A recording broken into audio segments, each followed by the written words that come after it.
catch you in our next episode.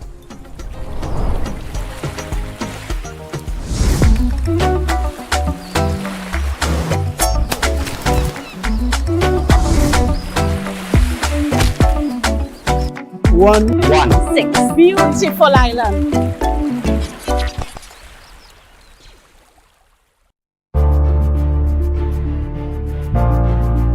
You're viewing Tobago Updates Television, your exclusive gateway to Tobago, broadcasting the beauty of this island paradise to the world.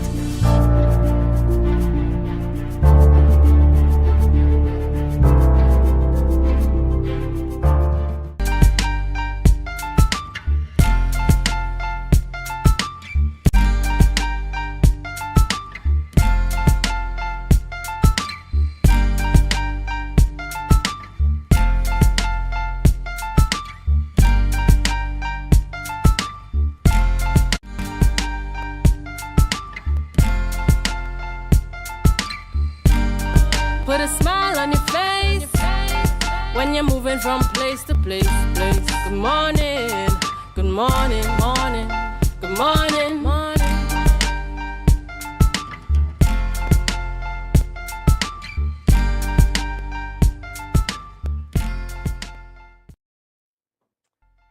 Good morning, and welcome to the morning show here on Tobago Updates Television. It is Friday. Yes, we've made it to the end of the week post-Carnival. Friday, 7th March 2025, and we're coming to you live from the Port Mall here in Scarborough, Tobago. I am Adana Kumbi, and this is the day that the Lord has made. We will, in fact, rejoice and be glad in it.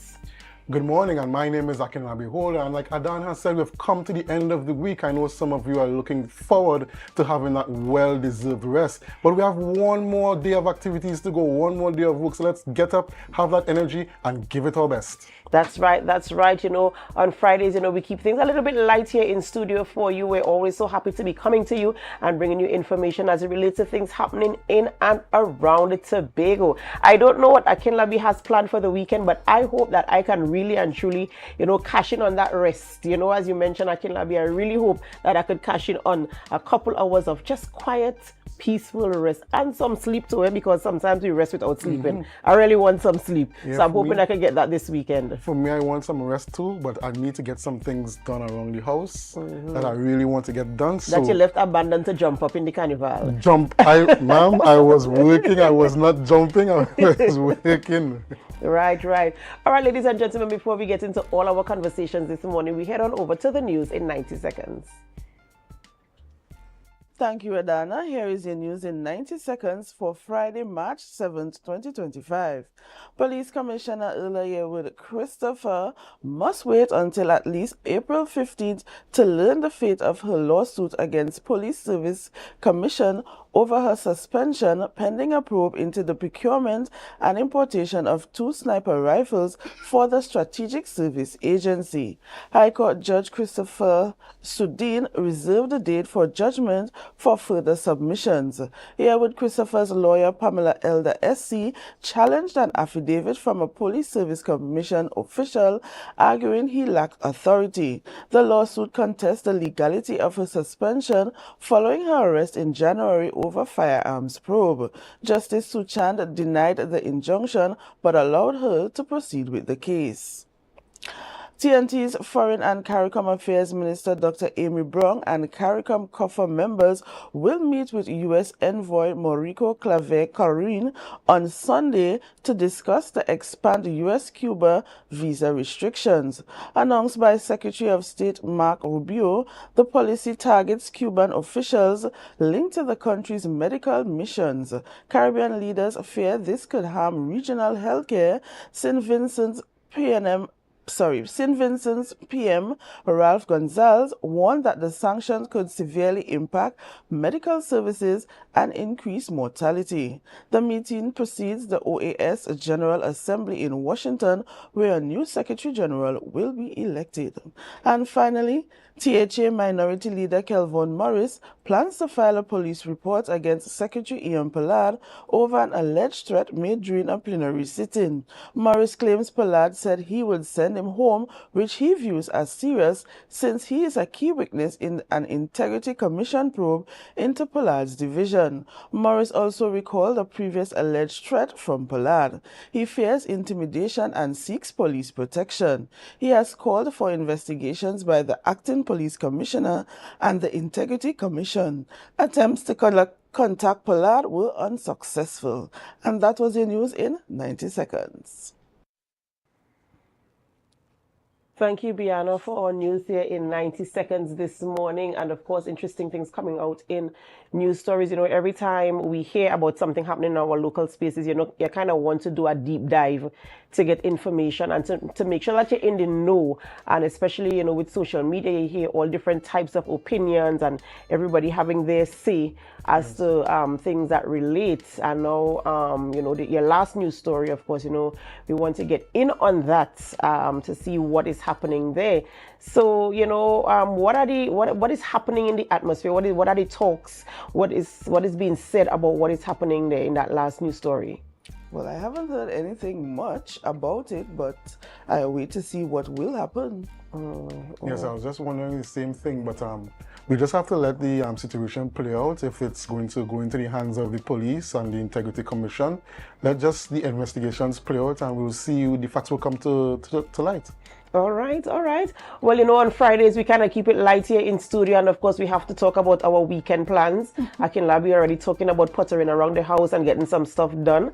I want some rest. Bianna, what are your plans for the weekend? I haven't had any as yet, but whatever comes my way, I'll just follow through. Look at you living in the moment. That's what we're talking about, living in the moment. I do hope that whatever we do this weekend, that we have a safe weekend. If you can't be good, then at least be safe. Yes. You know what I'm saying? But, I do hope that you're able to spend time with loved ones, family, friends, reflect. We just came out of the heightened carnival season and we're still having conversations about that. But, to take some time to reflect on where you are and where you want to be. We're almost at the end of the first quarter of the year. Yes. And we always start off hot and heavy. We have all these plans and we have that word that we continue to use week after week, consistency. Yes. So I think it's a good time to kind of, do some reflection and to see if we're going to get to our end of first quarter goals, and if we had to, recalibrate and see what's happening there and, replan and re-strategize to get to the end goal in the end, So I do hope that we all have a wonderful weekend and that we get to achieve our goals as they were. All right, Bianna, thank you so much for joining us this morning on set and bringing our news in 90 seconds, and do have a wonderful, wonderful weekend. You too. Ladies and gentlemen, it's that time of the morning where we celebrate with those who are celebrating. It's time for our birthday shout-outs. And this morning we say happy birthday to Miss Alana Ned. Alana Ned is celebrating a birthday today, and we say happy birthday to you. We do pray God's blessings upon your life. Listen, it's a whole photo shoot this morning, and so we say happy birthday to you, and we pray God's blessings upon your life. We do hope that as you enter this new chapter, that the pages of this chapter are beautifully written for you. So happy birthday to you. We also say happy birthday to Aldon Taylor. Aldon Taylor of the Information Department in the Office of the Chief Secretary. He's a well-known member of the media. We see you having there some drinks already. You're celebrating early, man. We wish you God's richest blessings. We hope that you're surrounded with family, friends, and well-wishers. And we pray that all that you hope to achieve in this coming year, you get them through God's grace. That's right. And we say happy birthday to Ken Mapp. Who doesn't know Ken Mapp? Happy birthday to you. We pray God's blessings upon your life. We do hope that you have a wonderful birthday, and as you continue to walk in purpose, that your strength is renewed. We say happy birthday to you, and we pray God's richest blessings upon your life. So happy birthday to you. Happy belated birthday greetings also go out to my friend Candice Sobers James. She celebrated yesterday. Happy belated birthday to you, and we pray God's blessings upon your life. And we hope that you continue to cook some nice sumptuous meals and to bake some nice delicious yummy cakes. And we do hope that your business continues to grow and that you continue to enjoy the blessings of Almighty God.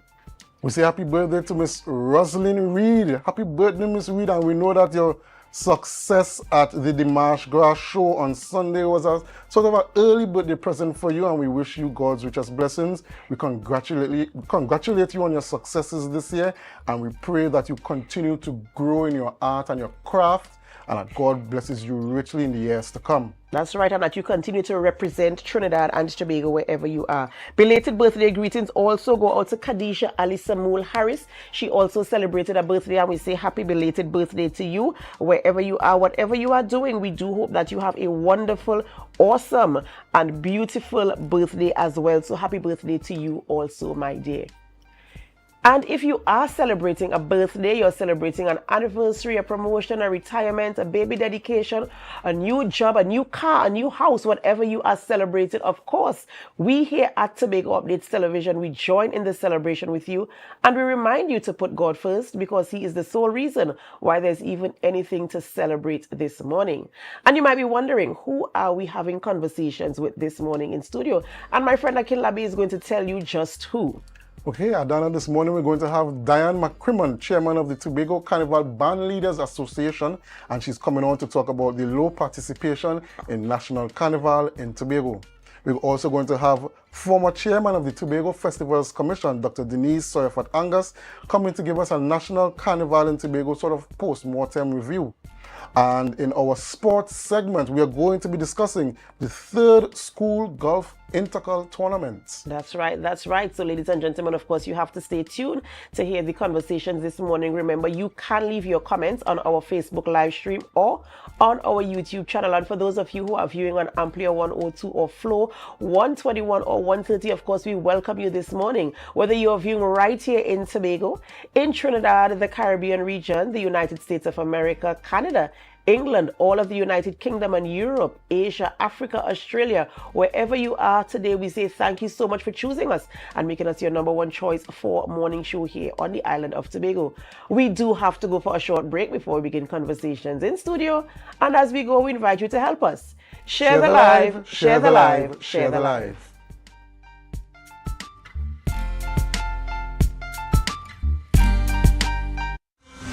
The Tobago Rhythm and Soul Festival. Feel the beat. Embrace the calm.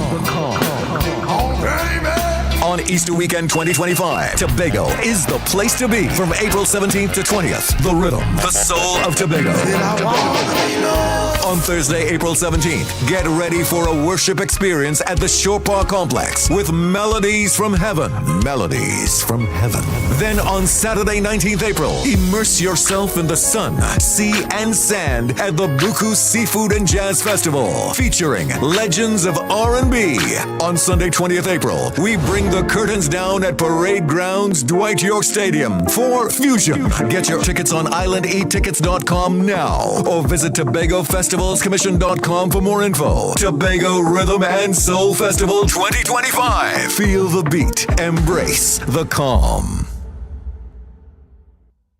Tobago Glass Supplies has been a leading name for over 37 years in the glass and aluminum market in Tobago. We provide an extensive range of high-quality, innovative aluminum and glass products for commercial and residential use. Competitive prices with superior and professional services by committed employees who are guided by rigid quality standards. Tobago Glass Supplies specializes in the manufacture and installation of glass and aluminum products that are essential to today's homeowners and the business environment. We are engaged in marketing, sales, and installation of a variety of products. These ranges from windows and doors to necessities such as mirrors for homes and vehicles, designed and manufactured in-house or imported.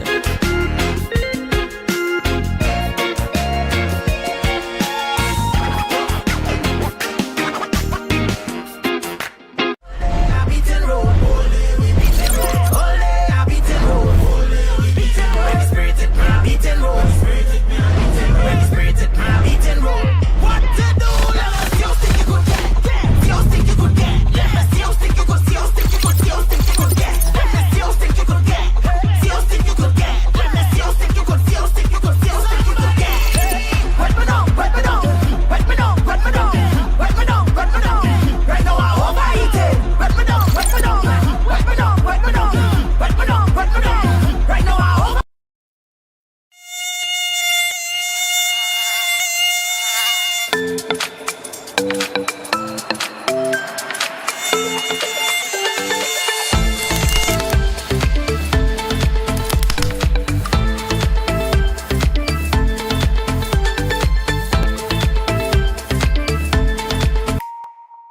Want to get better? Where to start? What kind of exercise to do? What to eat? How to get restful sleep? Need a doctor to search for root cause? Look no further. Come to Majuba Hill Lifestyle Center Foundation at our Wellness Center in Goodwood, or Food Hub in Darrow Springs, Scarborough, or Doctor's Office in Goodwood and Darrow Spring. Contact 49 Swift 4979 438.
Put a smile on your face when you're moving from place to place. Good morning, good morning, morning, good morning, morning.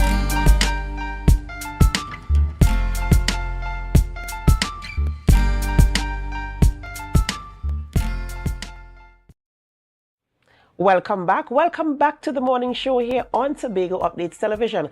I am Adana Kumbi, and of course before we go into conversations this morning, I just want to bring to the fore that we are going to be celebrating International Women's Day. It's celebrated across the globe on the 8th of March, and that is tomorrow, of course, the International Women's Day, and the theme for this year is For All Women and Girls Rights, Equality and Empowerment. And I know sometimes when we talk about International Women's Day and International Men's Day, sometimes we get some of the lines are blurred. While I celebrate both genders, I kind of want emphasis to be put on the needs of the specific gender that we're celebrating, or highlighting in that specific period. When we celebrate International Men's Day, I like all the focus to be on men. Likewise for women, and I don't ever want it to be like a competition where people start thinking women must be empowered and women must move forward and women must advance, which is true, but we also have to have the balance for men as well. And so I take the opportunity to join in with the global celebration for International Women's Day, as the focus is on women and girls, and to provide what is necessary to ensure that women and girls have what they need to thrive in whichever environment they find themselves, whether it is in the workplace, whether it is domestically, wherever it is, whatever they want to do in life and whatever their goals are, that the basic necessities are available. And we have seen in the past where there's been a struggle, a gender struggle, where I believe, and I might be unpopular for this, but I believe that a man is, should I say, more superior in terms of taking authoritative role. If you really go back to the Bible and how it is set up, how God set things up, the man really is the head. However, the woman also needs to be empowered because she is the support for the man, you know. And I'm not necessarily just talking about male-female relationship in terms of running a household, but in society itself, even in schools, you see where the girl has to be more than the boy, to kind of support the boy, to ensure that he gets to where he wants. And so we're talking now about celebrating girls and women, and it's important to talk about the things that women have overcome, women have achieved in the workplace, the situations that girls have to go through in their teenage years, entering puberty, adolescence, and coming into adulthood. And these are some of the things that I think we should be talking about, putting to the fore, and finding ways to lend the support to ensure that girls and women are empowered in the way that they should be. I know that you're not a girl or a woman, but I'm sure that you do have sisters and you do have relationships with females, and you can see and hear the conversations, definitely, and the struggles and the challenges that women face, and the things that they wish would be put in place. And the word equality, for me, I feel it is abused, because I do not want to be equal to a man at all in any way, shape, form, or fashion. I want a man to be a man, and I want to be a woman, and I want to enjoy and embrace my femininity as a woman. I want to be woman. I don't want to be both, and I don't want to be equal to a man. I want a man to get what he should get, and a woman to get what she should get. And what I want most importantly, and I will give you the opportunity to talk, what I want most importantly is for both genders to understand their roles. That's very important. Because you see, especially with social media, you're seeing where men are requesting of women to do what they're supposed to be doing, and women are bashing men because they have to be men. And I really want both genders to understand what their roles are. And if you understand what your role is and you function in your role, then you don't really have to be looking at the other gender to see what they are doing. They will just fall into line. They will fall into place. I agree. You know, and I don't, the narrative that says I'm a strong, independent woman and I don't need, I can't subscribe to that. Viewers, I'm very sorry this morning, but I cannot subscribe to that. I understand. And I know on the conversation of women's empowerment, there's been a lot of work being done over the decades to empower women, but we still have a few barriers that would still need to be broken. We have seen where girls and women have excelled in school, have excelled in academics, they have excelled in the workplace, and they have sort of, you know, outpaced men in the past couple of decades. We see in workplaces it's becoming very female dominant. I guess one of the last glass ceilings probably is at the very top echelons of leadership. But we have some more glass ceilings to break to allow women access to those spaces. But I think progress has been coming along pretty well. And like you said, we need to sort of find a balance, because sometimes now what we're doing now is, because I think we're in new territory as societies. We're in new territories where women have never been this empowered as they are now, and trying to find that balance and who does what and who is in charge of what, and what role do I have now as men and what role do I have now as women. We need to just sort of have that conversation, try to have that conversation and talk with each other, not talk to each other, because what we have a lot going on social media now is like we're kind of talking to each other and not trying to talk with each other and try to understand each other and understand what each other wants, so that we could work out what roles, like you said, each of us should play. I agree that we should not be competing. We should understand what roles we play, and if each person plays their role, then we could have a more harmonious society. I totally agree with that, because I mean, and I'm not just talking about in the home as in relationship, man, woman, you know, just in general, the societal behavior. You know, I really want us to understand a girl is supposed to be a girl, a boy is supposed to be a boy. Let them be who they, you know, are meant to be, and not force what we have become because of circumstances and situations, but rather when the circumstances arise, How about we empower people for circumstances when they arise? So, you know, in your feminine role, how do I respond to this? And in your masculine role, how do I take charge of this situation to ensure that the environment is safe and, that the woman can feel like a woman and the man can still be a man. And these are the things that I really want to rally for. I don't want there to be a separation in terms of the man is more powerful and the woman is supposed to be soft and just, that is the case, yes, but the connotation behind it is what I would like to have addressed when we deal with things like celebrating men and women, just to ensure that we occupy spaces effectively and that we function in the rules. So, you know, we look forward to International Women's Day 2025, and we look forward to all the conversations that will center around the girl and the girl child and the woman to see how the empowerment is going to come, to see what the conversation is going to be formed like, and, you know, just to see how we're going to fill in our roles as men and women, work together in cohesion, because I feel if we understand our roles, we will definitely be the best version of ourselves, boy, girl, woman, and man. I love all of you, and I do hope that as we celebrate each other, we really truly understand our roles.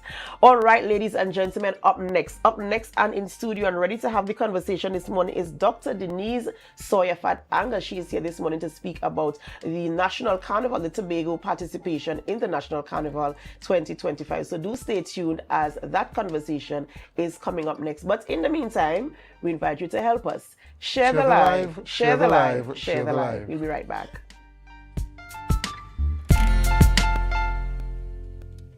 When the game is on, you don't want to miss the best moments. With AMPLIA TV, you can enjoy our ultimate sports package and watch your favorite games on the go. Stay connected and informed with sports news, scores, and stats with AMPLIA's fastest internet speeds. Up to 1 gigabyte fiber internet, you can stream riveting football action, cricket, NBA games, and much more. With AMPLIA, it's game on. Visit amplia.co.tt or call 800-4663. AMPLIA. Do more, live more. Coconut's Cafe, the buffet restaurant that specializes in all your tasty local dishes for breakfast and for lunch. Breakfast includes coconut bake and sada roti, served with chokers, bull joil, and sausages in tomato sauce. Not forgetting beef and cheese pies, shepherd's pie, macaroni pie, and rice in various styles. Meat served in a variety of flavors, garden salads, and pasta salads. All this accompanied by fruit juices, coconut water, your choice of a great combination to appease your taste buds. So call us today to order, as we are here to accommodate your busy schedules or if you are having a cooking day off.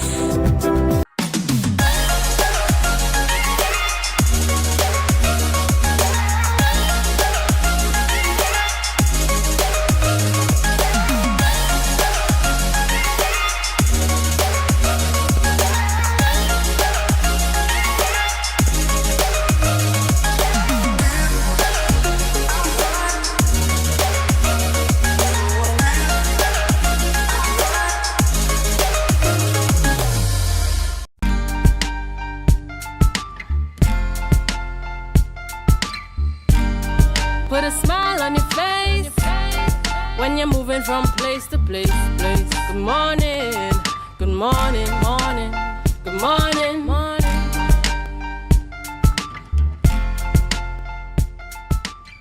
Welcome back to the morning show here on Tobago Updates Television, and thank you so much for staying with us. We begin conversations this morning by speaking with Dr. Denise Sawyer-Fat-Anger, former chairman of the Tobago Festivals Commission, as she brings her opinion, her views on the participation of Tobago in the National Carnival for 2025. Good morning and welcome. Good morning, Adana, and good morning to the rest of your viewing audience, Tobago, Trinidad, and the world. That's right. And so, you know, we just concluded the National Carnival 2025 in Trinidad and Tobago, and you are here to speak on the Tobago aspect of it in terms of participation or the events leading up to On the Road and, of course, the road show. So let us know, what are your views? I know we had conversations prior to now as you spoke about things that should have been put in in place initially to ensure that the carnival celebration was well enjoyed and participated by all. And so now here we are. It's time to do an assessment, and I need to know what your position is where that is concerned. Well, I think my position hasn't changed. It is clear that this administration intends to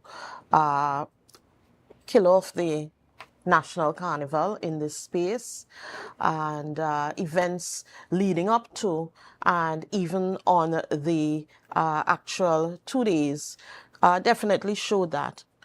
And something simple as the staff members of the Festival Commission and staff members everywhere that would have normally worked for the Tobago Carnival, I understand that a large number of them were posted to Trinidad, leaving a paucity of persons to be able to run the carnival in Tobago at a budget of more than $500,000 that they put together and approved them to go to Trinidad to supposedly promote October Carnival.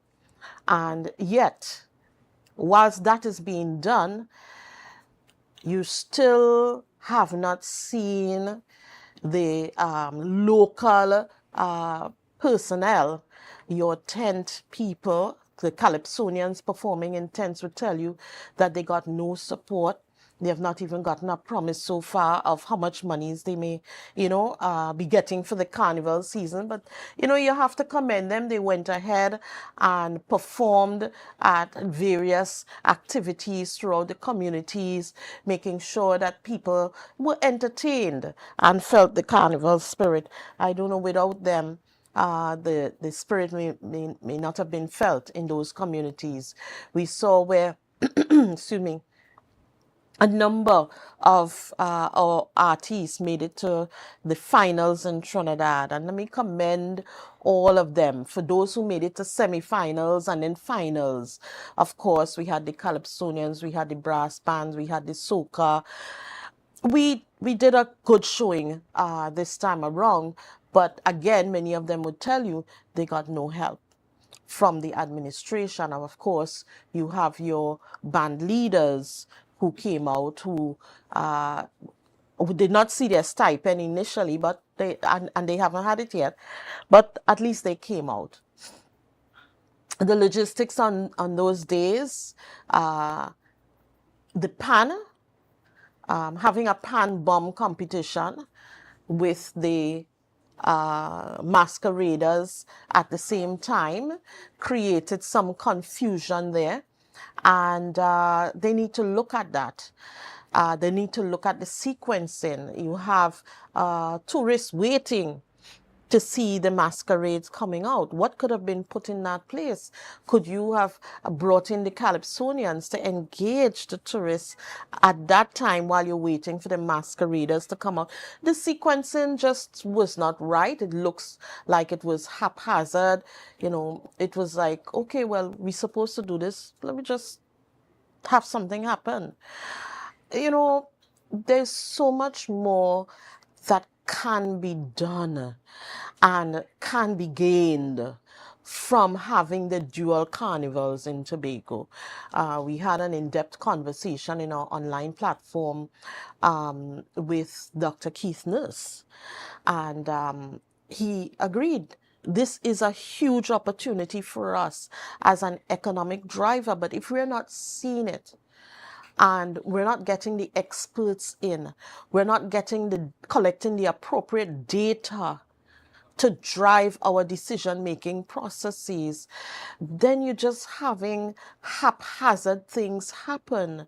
This could be a whole developmental model that begins to shape the Tobago Carnival in October, and not just have a carnival in Tobago in October. And there's a difference. All right. So you introduced the October Carnival in the conversation, so I have to talk about it a little. And I know the conversation is the viability of having two carnivals, the Tobago-centric carnival, which is in October, which we agreed to, and the participation in the national carnival in terms of how the resources are deployed and how they are utilized.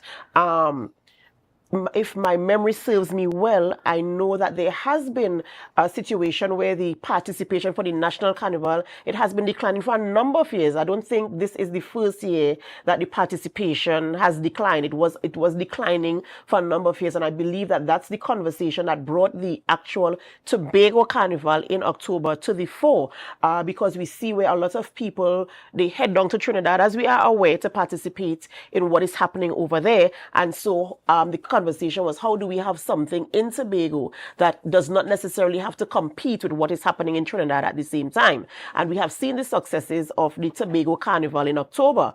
Have we? It has been What is your data? I do not have data. Well, I have correct. not collected data. What is the data? But however, it cannot just be number of people on a road.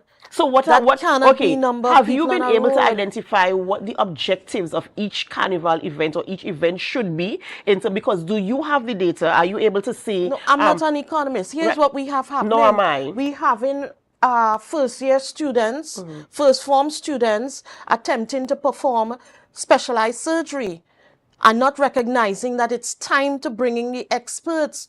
We have an opportunity here. We need to bring in the economists, the cultural artists who understand what this product could be, and we have them measure, we have them collect data, give us guidance in terms of what data must be collected in order to make the prescription for the patient. You know, you cannot not monitor as to what exactly is happening and know what you need to monitor to know it is a success. People on the road cannot be that it's a success. We have to go beyond that. We have an opportunity to build an industry. Yes? We have, so we've had soca, calypso, all of that. How do you just not let it stay until next carnival? That's when we jump up and do something. How are we helping our local artists to get into exporting themselves to the world, going around the world, getting their music known around the world, helping them understand what type of music would sell internationally versus locally? We are sitting on an industry, we are sitting on a gold mine, and we have to nurture it, we have to shape it, all of our artists, ensuring that they have opportunities, not just in Tobago, but beyond Tobago. If we have the adult carnival, the adult masquerade competition in Tobago's carnival in October, can they then be part of the national competition in Trinidad? Because it's also about honing the excellence of our people. And while you're here, we could have the greatest and the largest kiddies carnival incubator program at during the national activities. We are hearing the reports now that there are many people who are choosing to go out and participate in regional carnivals, or should I say community carnivals, even in Trinidad. That is an opportunity to attract persons here to be a part of the Kiddies Carnival, and you have a robust Kiddies Carnival creation development program. We have Miss Elias, who is here. How are we collaborating with her in teaching the art form and, honing that craft, and then having them come out during the National Carnival? And I think if we do that, if we understand that Carnival is not just about freeing up yourself, it's about preservation of our art form, that our art form is different from even in Trinidad, and we need to define that and we need to shape that, that it is about being an economic driver, right? And also being entertainment. So if we understand all of those facets, you begin to understand how to create what you want and get the most out of it. So your final assessment is that Tobago's participation in the National Carnival did not meet those specifications this year. Is that what you're saying? No, it did not. I mean, we're getting there, but it's not, there's more that has to be done to invest. We're basically just throwing persons out there without understanding that building an industry takes a lot of investment. It takes a lot of education and development, and we have to be serious about it. Why is it that 5.4 million or whatever was approved? But that goes into a lot of infrastructure. We have not seen that translate into the people who are actually doing the work to create the entertainment. Yet we see, and I have to go back to this, you see where that show with Buju Banton, they would have gotten monies already to come in and put on the show, because you can't put them on any advertisement without them receiving monies already. Why are we treating our own people like second and third class citizens? Carnival didn't just happen this year. We know it is happening every single year. So why do our people have to wait last in line for what they call now scrums? We're not going anywhere anytime soon with that. And it is very unacceptable at this stage that they cannot get it right. And that is, it's sad. It's killing it off. We can have both. If we understand the opportunities that are there for one to be a development and feed into the next and create a robust product that we all can be proud of, one that is unique to the island. It is unfortunate. I don't know what happened with mud. It seems like mud has disappeared from Tobago. You looked for the mud on the street. You saw a lot of people, but you did not see the mud. If we traveled to Grenada and said, well, we are choosing to have that as part of the celebrations or distinguishing who we are, but it is not happening. There's no coordination. There's no coordination of what is happening in the space. It's like, okay, well, you all have that day. This is your time. This is your time. No, that it cannot work. And I know that when we talk about the economics of it, vendors play a big role. So when you're putting on a show, you can't just think about the artists. You also have to think about the vendors who are there with their what they have to sell, and determine how do you balance the show with getting the vendors to sell their products, making sure that the vendors that all of them are not selling the same thing, that all of them have products of a certain quality. It's such a huge opportunity that it's You're hearing here from Dr. Denise Soyafat Angus. Tobago is sitting on a gold mine, and of course, as with everything else, there's always room for improvement. So there are things that need to be assessed, revisited, and of course, have a rollout that will engage all stakeholders, ensuring the benefit to all here on the island of Tobago. In closing, is there anything else you'd like to share with us? Yeah, let me take the opportunity, because I don't know if I'll be here next week. Excuse me. Happy International Women's Day. And there is a really wonderful program, tribute to women and single women, also on Saturday evening at the Scarborough Library. And let me really take the opportunity to say thanks to the cultural artists who are coming out and volunteering of their time to put together this program in aid of single mothers. So please come out. Scarborough Library Auditorium, 7 p.m. on Saturday. It is going to be an amazing program with a lot of our own cultural artists who are there to perform and entertain you. So come on out, everyone. It should be nice. Yes, of course. Thank you so much for that invitation. Ladies and gentlemen, we've been speaking with Dr. Denise Sawyer-Fat-Angus. We spoke about the Tobago participation in the National Carnival event here in Trinidad and Tobago. And coming up next, we have Cherish Irvin of the Irvin Golf Academy. We're going to be talking about the third school golf intercall that is coming up next. So do stay with us. But before we go for a break, we have a photo for you. Tobago back in the day.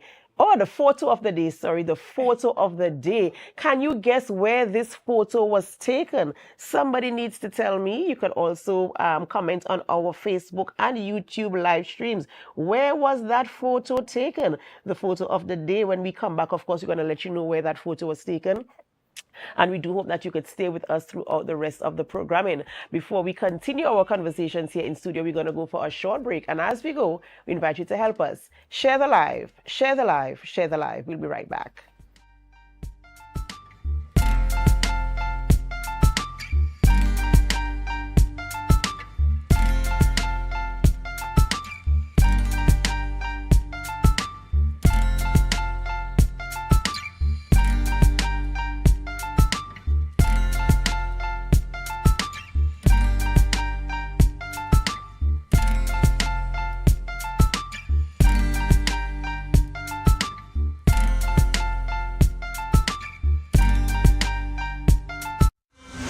The Tobago Rhythm and Soul Festival. Feel the beat. Embrace the calm.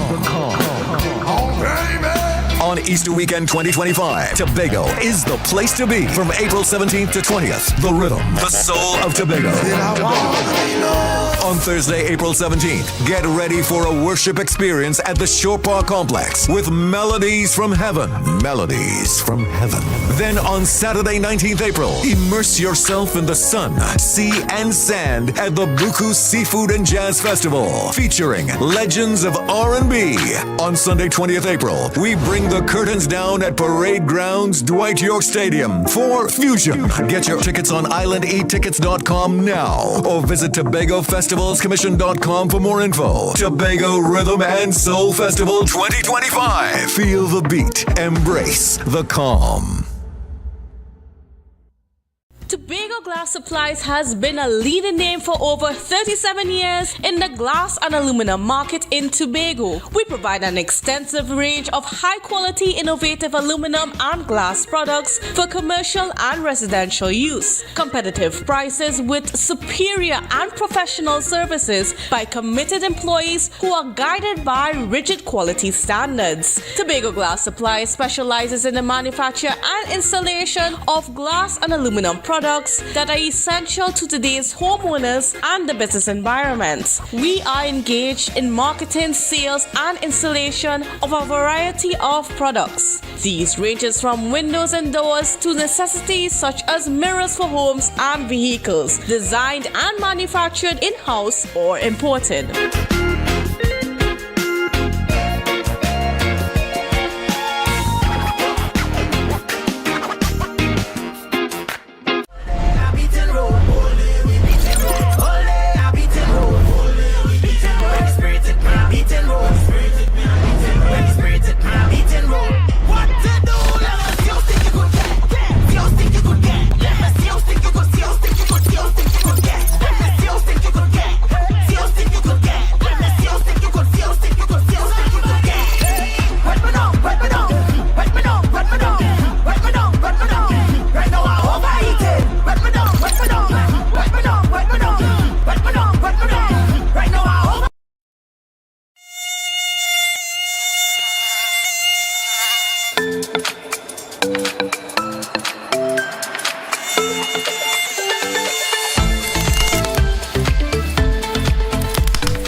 Put a smile on your face when you're moving from place to place. Good morning, good morning, morning, good morning, morning.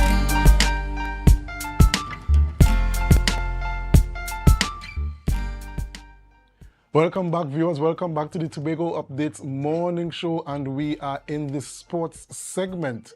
But before we go into the sports segment, we want to go to the photo back in the day.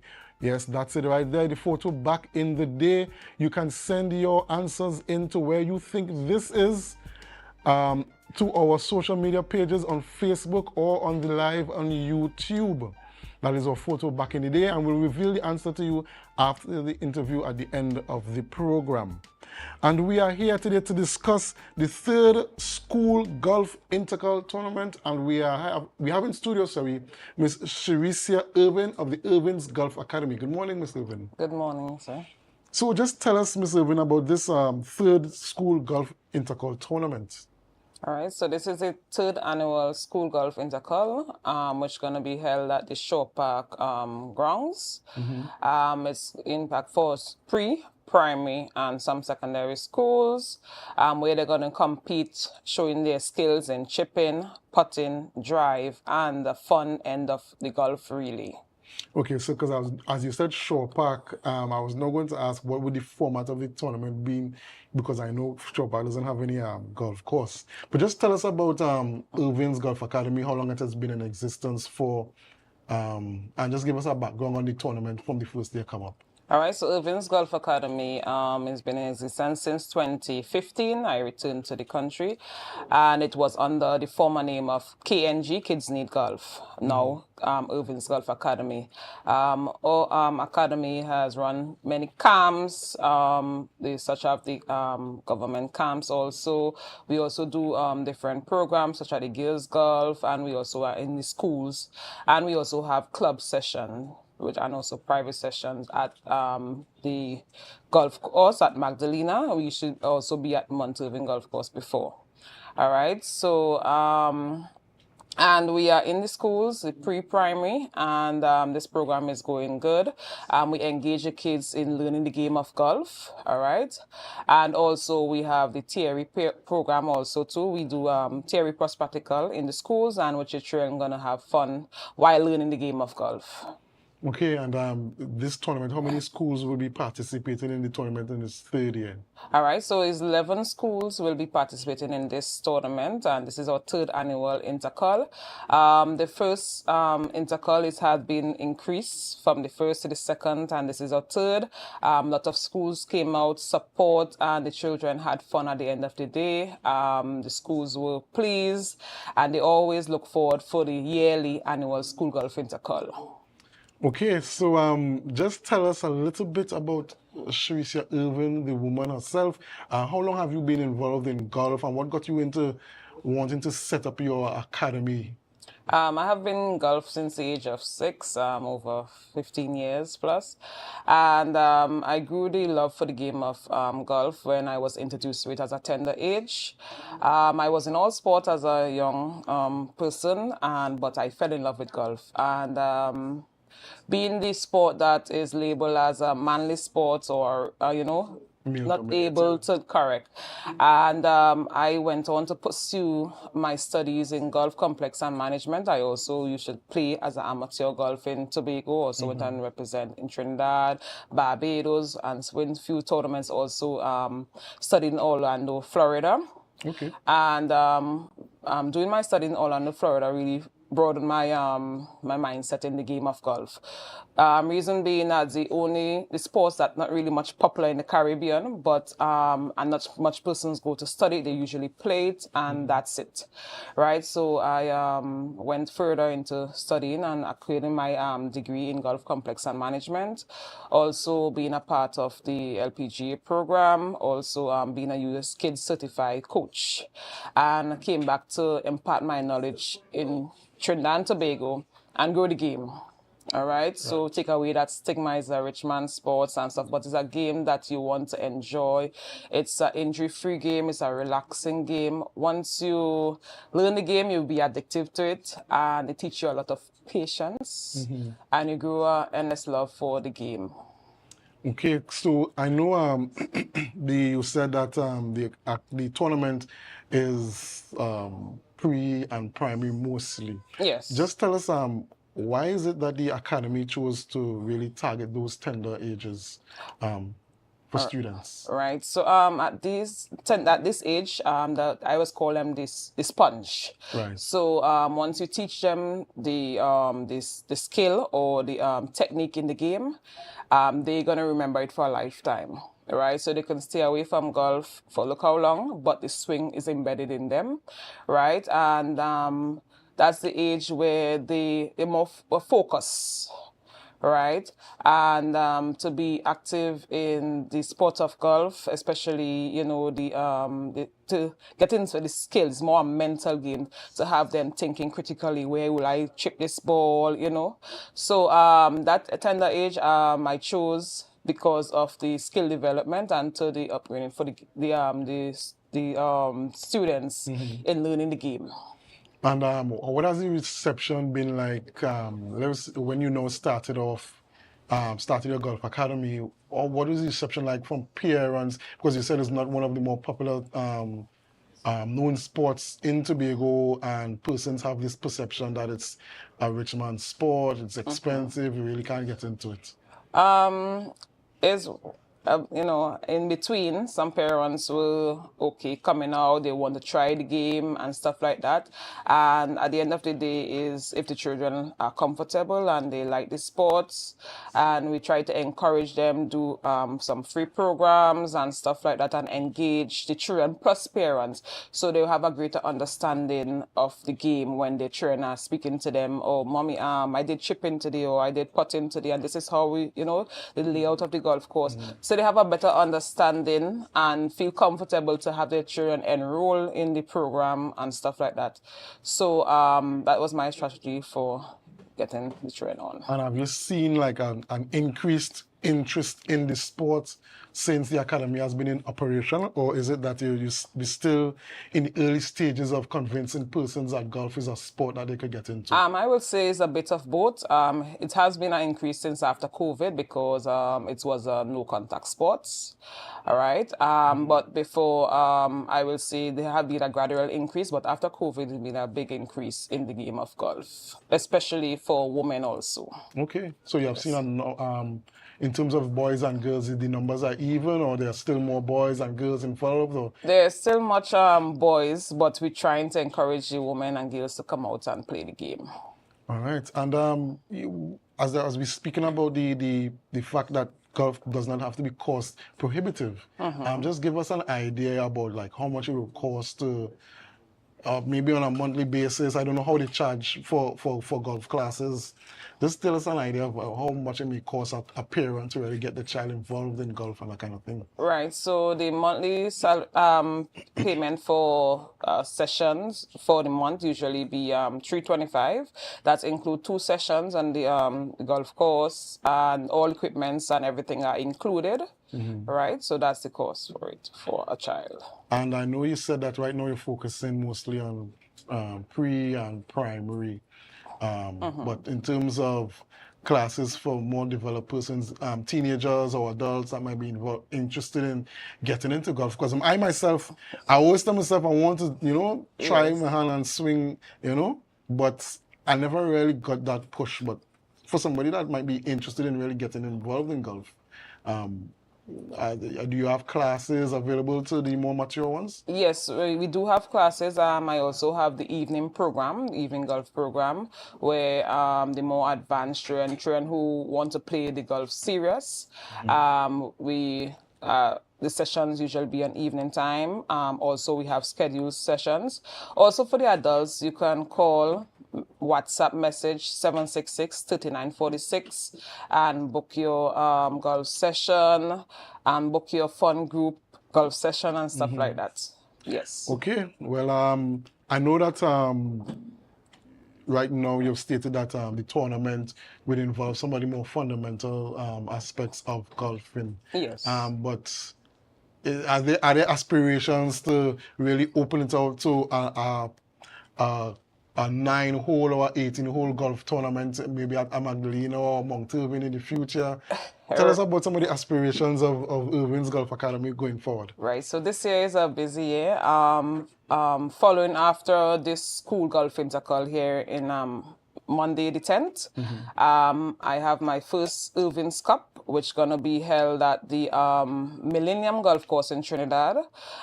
Due to I didn't have no access for the Magdalena because we have a adults tournament there currently on the date I'm keeping my tournament. And this tournament will be held at Millennium Golf Course in Trinidad, which I'm gonna international players will be coming in, juniors will be coming in to participate in the Irving's Cup. Lots of prizes, lots of entries to different tournaments for the Irving's Cup. That is going to be on April 12 and 13 in Trinidad. And then I'm going to bring the international players to Tobago to enjoy the beauty of Tobago and play some golf also. Okay, and for this junior, really interested about this Irving's International Cup now. It's a junior tournament. Yes, it is. What are the age ranges for the tournament? All right, so we start from the age of 5. If we have some 3-year-olds and stuff, we put them in drive, chip, and putt. But once you are able to play the 6 holes, 9 holes, and 18 holes, you can register as a junior, and we take it from there. All right, yes. Okay, and we have any Tobago golfers, any junior Tobago golfers that will be participating in that tournament? Yes, a lot of junior golfers in Tobago have already registered for this tournament. And also we have some who are abroad who is actually playing out there, will come back in for this Irving's Cups also. Okay, so just thank you very much for your time, and just give us one last bit of information concerning the 3rd School Golf Intercolor Tournament. Tell them how they could reach you if they want to register their child for the tournament, because there might be some who playing golf and they may not be with your academy and they might be interested in participating. So just give them the contact information one more time. You can look straight at that camera right there. And all right, so our school golf intercol is March 10th. It's open to all golfers wishing to participate. Club who are involved in clubs, we are going to put them in the drive competition only. So they're going to have a fun time. You can come down and register at the Shore Park grounds on Monday morning also. And you can contact us at 766-3946. For more details, we have a game zone, we have fun, we have stuff selling on the day. And we want to thank each and everybody for continuous supporting the schools, the principals, and everyone that continues support.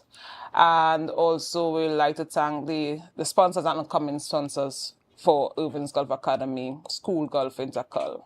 all right, thank you very much. You heard it there from Miss Charisia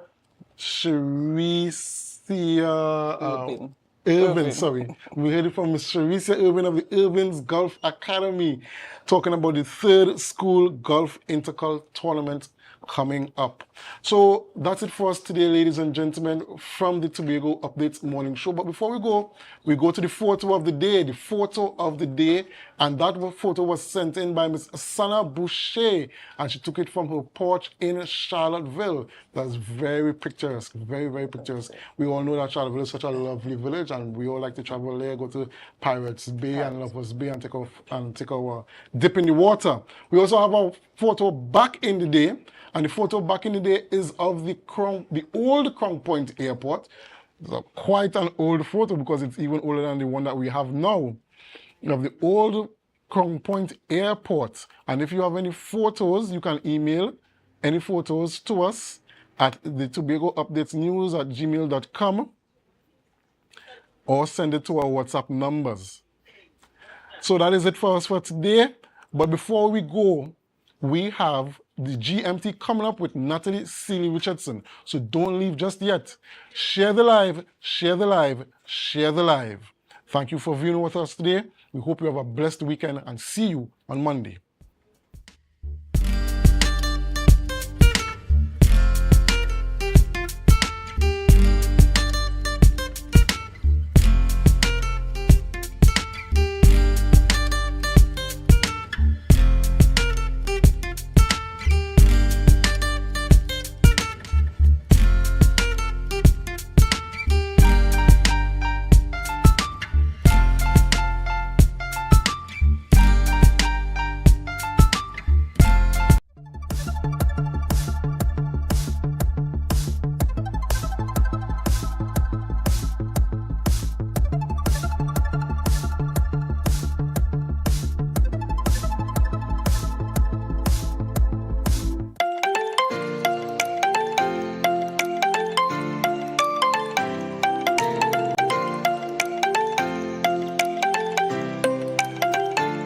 today we had our area representative, Mr. Sonny Craig, reading to our students, the infant department in particular.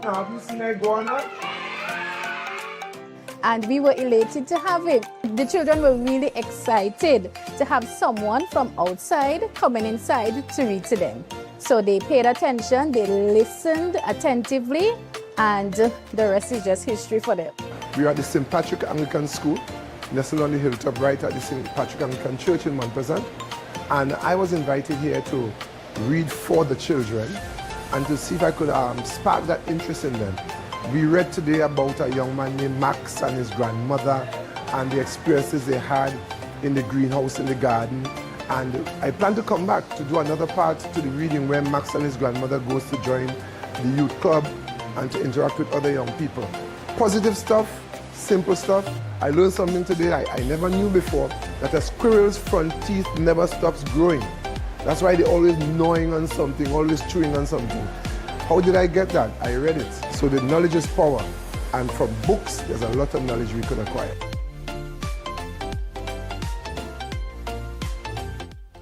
This is bedtime storytelling. Yes, it's still lit outside, but we have children in their pajamas, and they have the blankets, and we're having games. And it is to celebrate World Read Aloud Day. This library is mind-blowingly staffed, very pleasant, very creative, very willing, nurturing. The children love them. So I'm happy that they did something for Read Aloud Day. I usually look forward to the annual pajamas Read Aloud.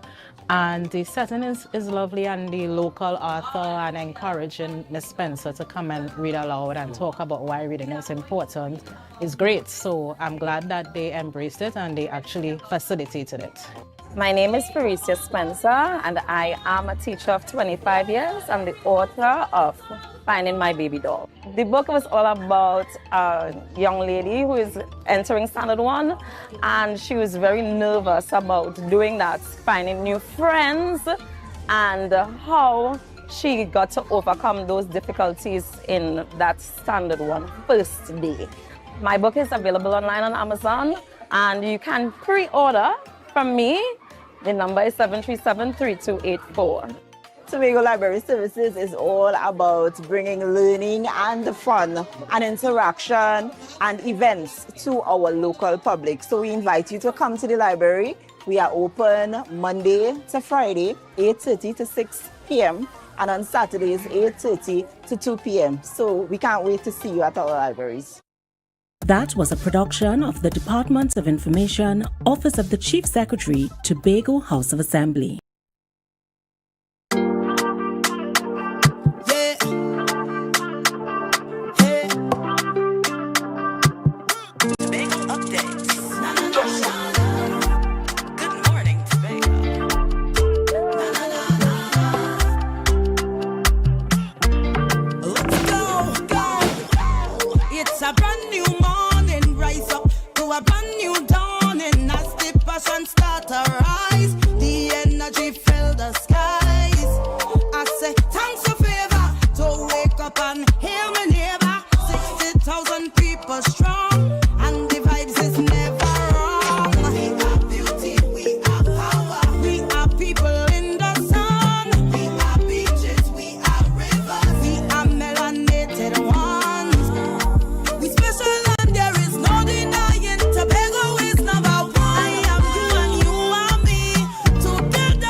Good morning, viewers. It's Friday, the 7th of March, 2025. Yes, we are in a new month and it's moving fast and furious. I'm your host, Natalie Seeley Richardson. And this morning, we get right into our news in 90 seconds. Police Commissioner Erla Harewood Christopher must wait until at least April 15th to learn the fate of her lawsuit against the Police Service Commission over her suspension pending a probe into the procurement and importation of 2 sniper rifles for the Strategic Services Agency. High Court Judge Christopher Siuchand reserved the date for judgment or further submissions. Harewood Christopher's lawyer, Pamela Elder, senior counsel, challenged an affidavit from a Police Service Commission official arguing he lacked authority. The lawsuit contests the legality of her suspension following her arrest in January over firearms probe. Justice Siuchand denied an injunction but allowed her to proceed with the case. TNT's Foreign and CARICOM Affairs Minister, Dr. Amory Brown, and the CARICOM Council for Foreign and Community Relations members will meet with U.S. Envoy Mauricio Claver Carone on Sunday to discuss the expanded U.S.-Cuba visa restrictions. Announced by Secretary of State Marco Rubio, the policy targets Cuban officials linked to the country's medical missions. Caribbean leaders fear that this could harm regional healthcare. St. Vincent's Prime Minister Ralph Gonsalves warned that sanctions could severely impact medical services and increase mortality. The meeting precedes the OAS General Assembly in Washington, where a new Secretary General will be elected. THA Minority Leader Kelvon Morris plans to file a police report against Secretary Ian Pollard over an alleged threat made during a plenary sitting. Morris claimed Pollard said he would send him home, which he views as serious since he's a key witness in an Integrity Commission probe into Pollard's division. Morris also recalled a previous alleged threat from Pollard. He fears intimidation and seeks police protection. He has called for investigations by the acting police commissioner and the Integrity Commission. Attempts to contact Mr. Pollard were unsuccessful. And that's your news in 90 seconds this morning. We go for a quick break, and on the other side of that break, we'll meet our first set of guests for this morning.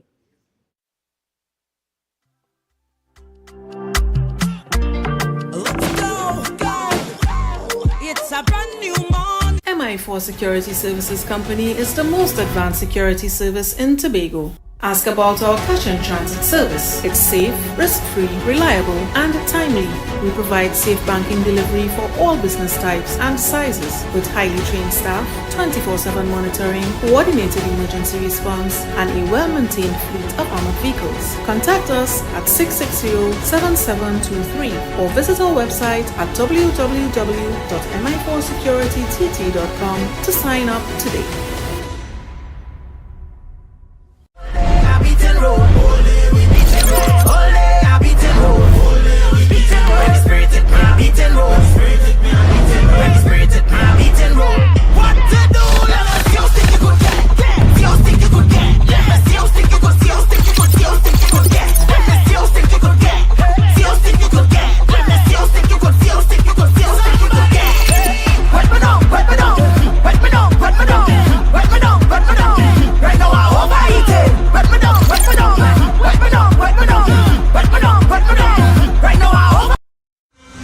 The Tobago Rhythm and Soul Festival. Feel the beat. Embrace the calm.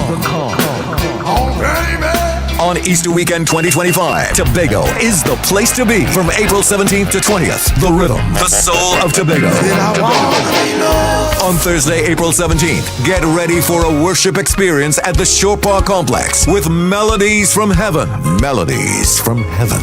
Then on Saturday, 19th April, immerse yourself in the sun, sea, and sand at the Buku Seafood and Jazz Festival, featuring legends of R&B.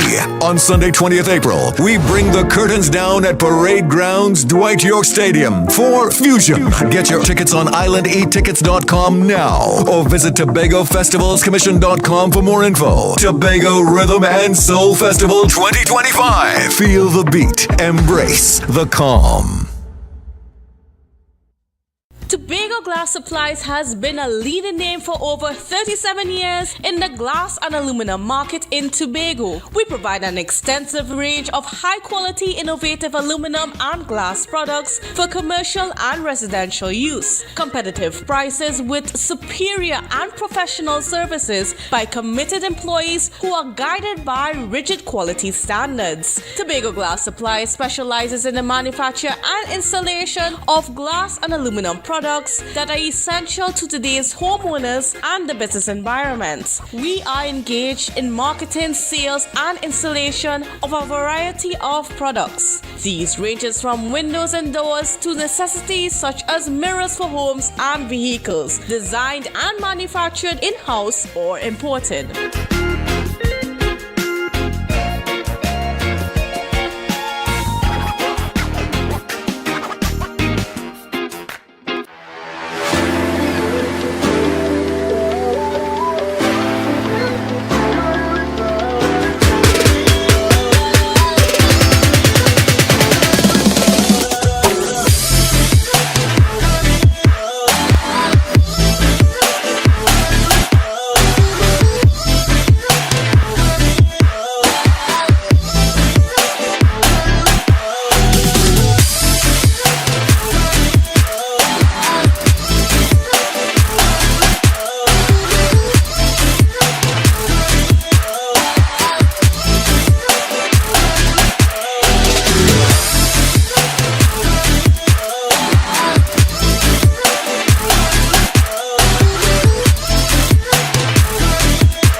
When the game is on, you don't want to miss the best moments. With AMPLIA TV, you can enjoy our ultimate sports package and watch your favorite games on the go. Stay connected and informed with sports news, scores, and stats with AMPLIA's fastest internet speeds. Up to 1 gigabyte fiber internet, you can stream riveting football action, cricket, NBA games, and much more. With AMPLIA, it's game on. Visit amplia.co.tt or call 800-4663. AMPLIA. Do more, live more.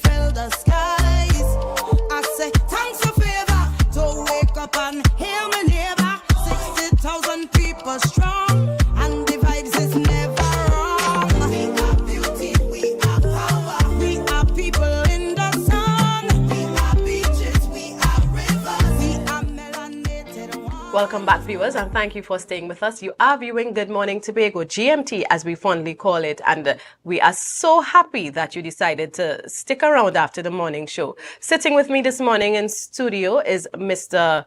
Niall George, or let me correct that. It's not just Mr., but it's Assemblyman Niall George, and he sits as Assistant Secretary in the Division of Tourism, Culture, Antiquities and Transportation, and sitting alongside him is Mr. Kern Cowan, who is the CEO of the Tobago Festivals Commission. Good morning, gentlemen, and welcome. Pleasant good morning to you. Good morning, Natalie. Of course, you know, this is the week after the Carnival, Monday and Tuesday, our national Carnival festival throughout Trinidad and Tobago. We know that many people who are into the Carnival, they anticipate this. We have a lot of foreigners coming in. We know as well that many Tobagonians hop across the Big Sister Isle to play their Mass Day. I want us to start looking at Carnival that took place over the last couple of days on the island. If you can probably start off with the participation, Tobago bands taking part, and then we can talk about the competitions that took place as well. Thank you so much. So let me take that if you don't mind. Mhm. So thank you so much for having us here this morning, to be able to at least talk about what the National Carnival environment was like. And from a stats point of view, you would know that most of the parades would have started on the weekend with the Roxborough Kiddies. And then you have Sunday, the Scarborough Kiddies. And then you have Monday and Tuesday, where Monday was Juve, Tuesday was the Parade of Bands. So generally we had, for the Junior Parade of Bands, we had one group band, we had 7 small bands, 5 medium bands, and 3 large bands registered. Right. On Monday for Juve Scarborough, we had 9 Juve bands registered, 7 queens, 9 kings, 6 couples, and 8 individuals. Added to that, under what we would register as Old Mass, Right. we had 1 Old Mass band, 1 queen, 3 kings, 2 individuals, and 1 couple. Across the entire carnival time period, both juniors and seniors, we had 24 traditional mass bands registered. And that would be a combination of individuals, small bands as well. Right. We also had 10 mass bands registered. All those bands were registered from the Scarborough district. And on Tuesday, we had 9 small bands, 2 medium bands, 1 large band, 12 queens, 10 kings, 13 individuals, 5 males, and 9 unattached individuals. And all of these are what we call our registered on paper participants for the entire parade that took place from Saturday all the way to Tuesday. Right, and you say registered on paper. Did these bands and individuals actually show up? Yes, they did. Okay. In terms of what they would have had as numbers, is variated based on their participation, how much people they and themselves as band leaders registered as members that took part in their band itself. Right. But these are what the numbers are. And how does this compare to last year's National Carnival Festival on the island? It's primarily very much the same. Okay. It's usually within that same region, so it doesn't go much higher. Sometimes it goes lower. But this has shown there is a consistency in those that are interested, particularly in the traditional mass registration. What the issue that we had this year is that we did not have registration for Roxborough as we would have wanted to. As a matter of fact, in one major case, we only had 1 registered. So we had to then now, bring everything to one space to ensure that there was continuity. So we did make our clarion call. We did reach out to all our people to ensure that they are registered across the board.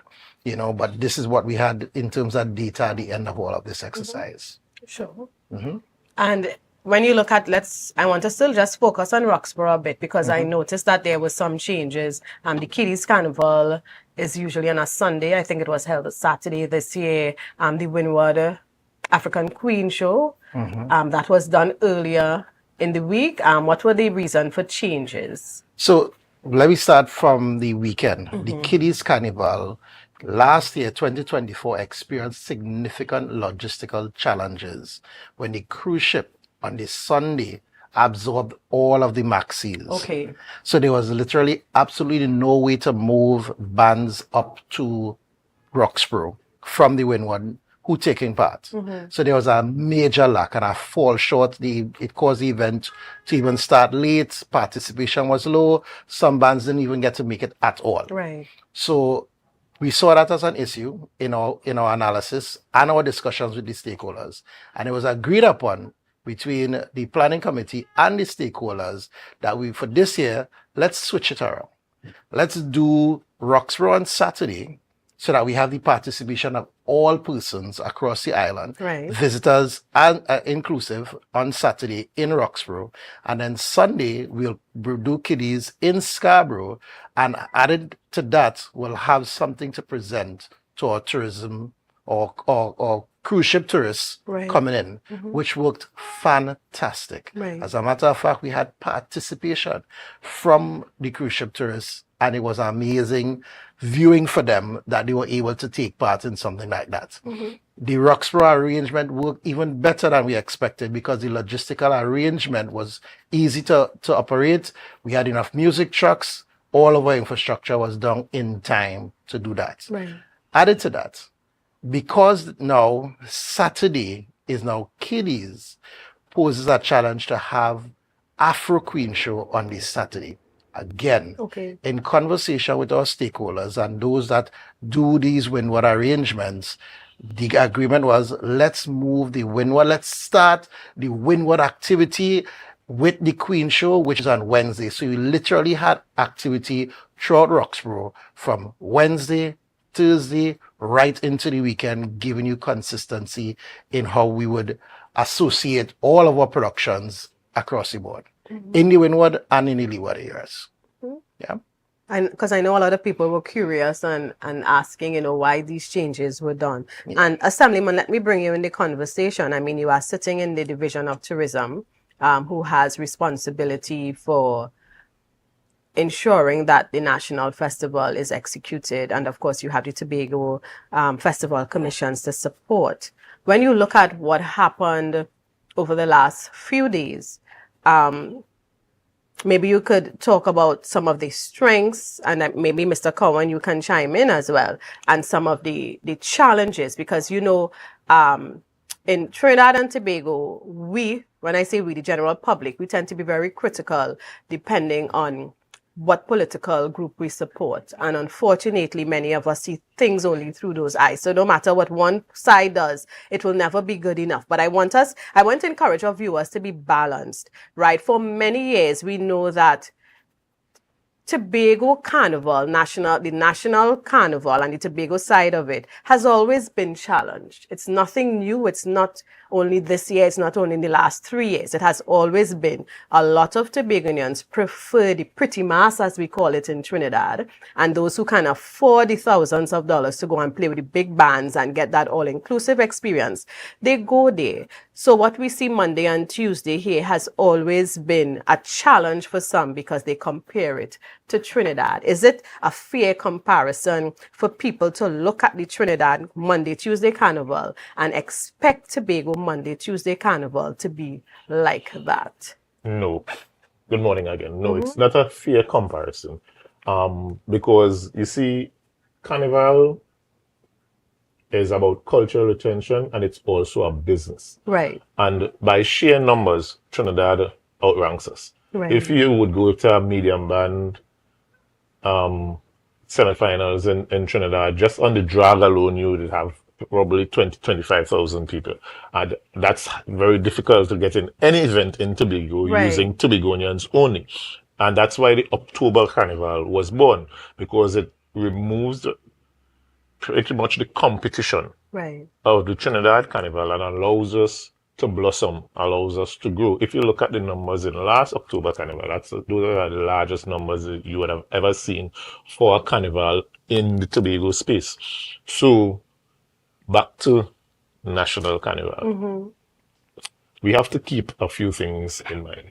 One of those things is the THE funds the activities of February Carnival. NCC participates in national competitions such as Calypso and Pan. But the other events are mainly supported through the finances of the THE. And we have to make some decisions in terms of the direction we are going with these things. Now, cultural retention is very important, but it's at what cost? The budget for this February Carnival was $5.8 million. And we have the product that we are trying to establish.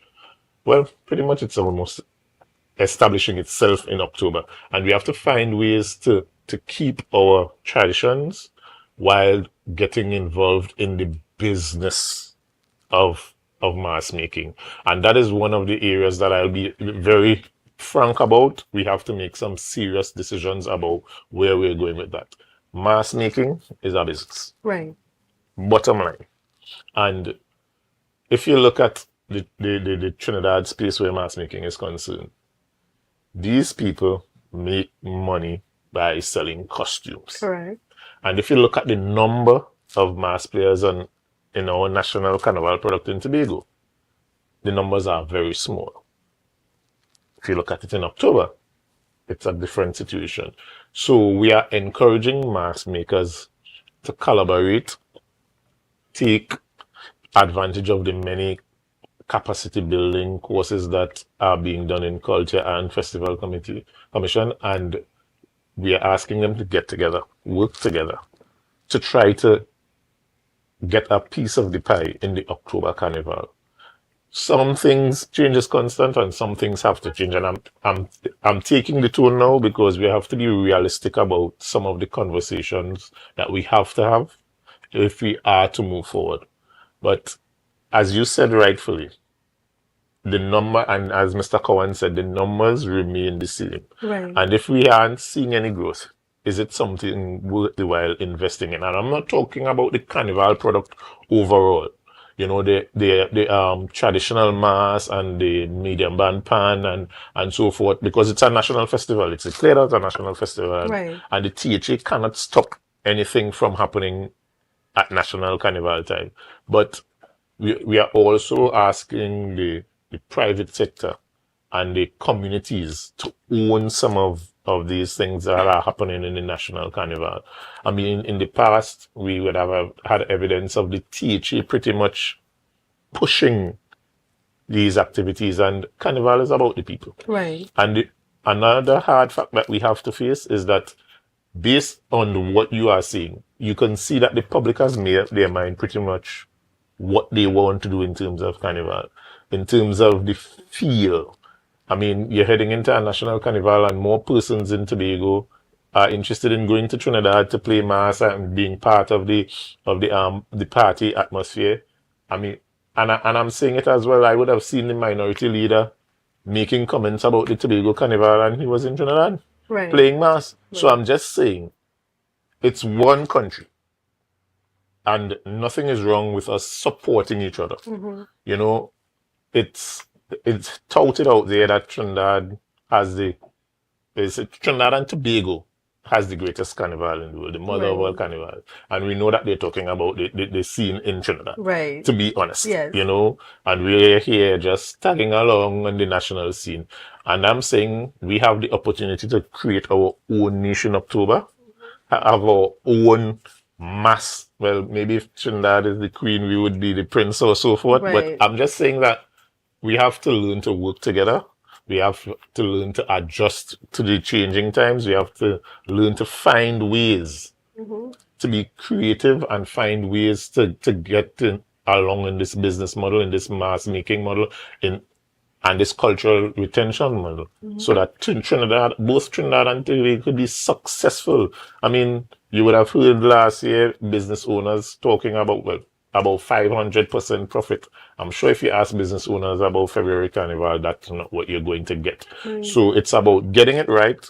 It's not about scrapping Tobago in February. That's not our intention, Right. but it's about being very efficient. It's about keeping resources to further our product in October while being very prudent and efficient in what we do as well in February. And when we look, because you mentioned the NCC, the National Carnival Commission, their financial contribution or backing is for the competitions. And you mentioned the budget is $5.8 million for THA. What does that cover when you look at the activities on the island? All right, so it would cover support bands, it would cover infrastructure costs, it would cover logistics, it would Right. cover just general stuff in Right. terms of the carnival itself. So the THA is the one that would be footing the major part of the bill Right. in terms of pushing the carnival. Now, that's the role of government. It's to facilitate success. Right. And what we have is a situation where, again, and I'll go back to it, that's why the October Carnival was born, because we understand that mass is a business, carnival is a business, along with the cultural retention. So it can't be that we're spending taxpayers' money willy-nilly to retain culture when there are ways that we could get private sectors and mass band leaders and so forth to hold their end of the financial situation. That's their business being viable while we support and moving or having the October Carnival was a major way of doing that, because we saw this competition we aren't going to win. So let's create our niche. Let's get our space. And from the get-go, I mean, as in anything that is new, there'll be problems. Right. You understand? And we understand the kickback from some of the persons in the public, because change is a difficult thing to adjust to. But I am sure that once they allow it to grow, once they buy into it, once we participate, once we own it, because as I said again, Carnival is about the people. And if you don't have buy-in, then it won't be successful. There are some people who have the view that the October Carnival is a cause for what happened in February for National Carnival. And you have explained it. I have heard you just now explain the difference, the challenges, and why, of course, Tobago cannot compete with what the production in Trinidad. But there are still people who will hear all of this and say, hey, it's because we want October Carnival. We take away the resources that could have been spent or invested for the February Carnival. And because of this, February is dying. Well, I would have to debunk that, because for more than 20 years, the numbers have been the same, with various kinds of investment in the national product. So I can't understand why people would say that. I mean, to me, it's just the blame game. Right. It's not being honest. And if you want to fix a problem, you have to be honest about what is taking place. And it's sometimes I just look at it as some people being politically mischievous. Some people just, as I said, some people just are adverse to change. They're just not willing to accept this is an opportunity. Let's take it. Right. And that's the way I'm looking at it. Mm-hmm. All right, viewers, we want to thank you for staying with us. We are going to take a quick break. I'm going to return. We continue talking to Mr. Cowan and Assemblyman George about Carnival, Tobago's Carnival October, but more so as it fits in the national carnival space. So stay tuned. New dawning as the passion start to rise, the energy fill the skies. I say thanks for favor. So guys, there are some new developments in housing in Tobago. So it's goat racing time. This is 116, the show that keeps you in the know with all things Tobago House of Assembly. Each week, 116 delivers a fun and engaging overview of the latest developments, achievements, activities, and events of our dynamic assembly. So join me. Let's dive into the Tobago House of Assembly's Week in Review right here on 116.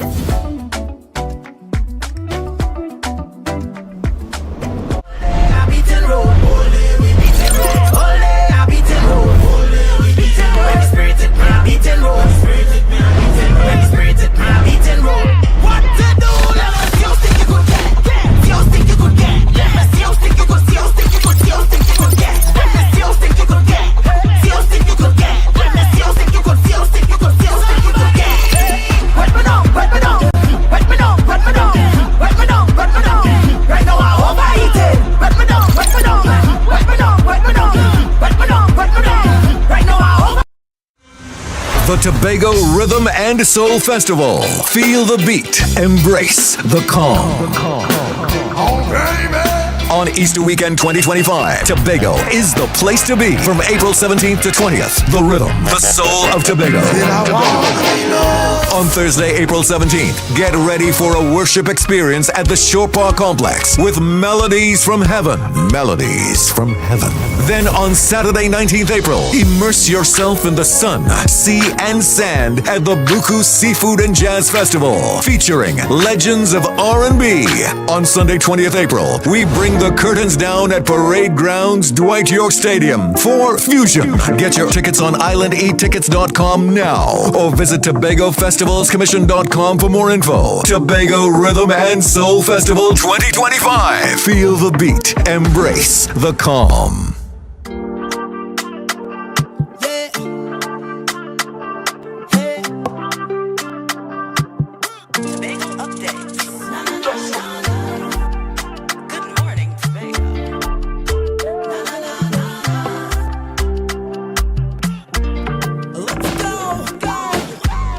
it's a brand new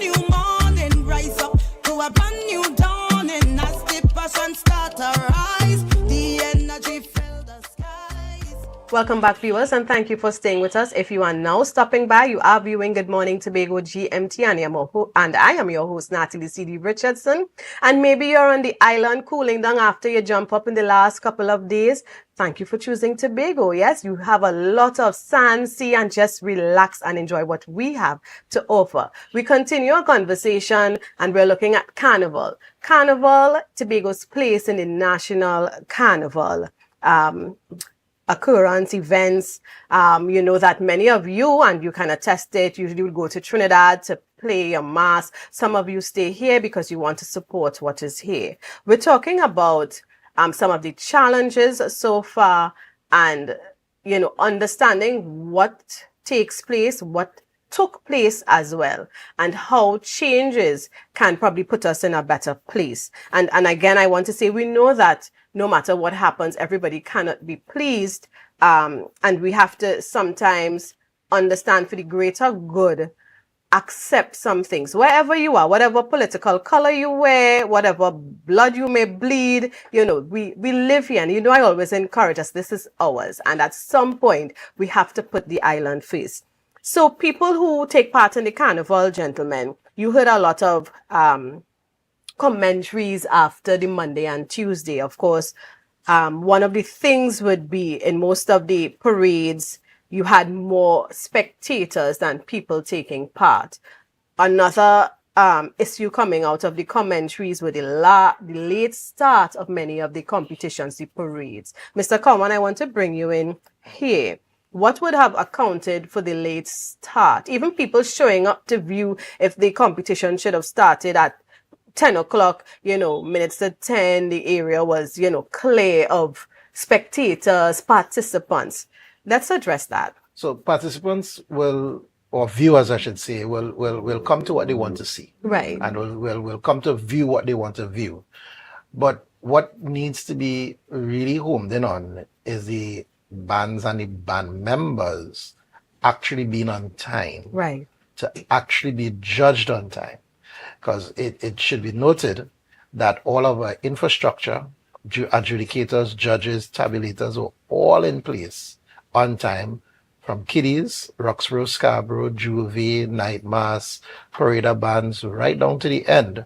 All of our infrastructure was in place days in advance. All of our judges were on time. But of course, getting the bands to mobilize, arrive on time, posed some challenges.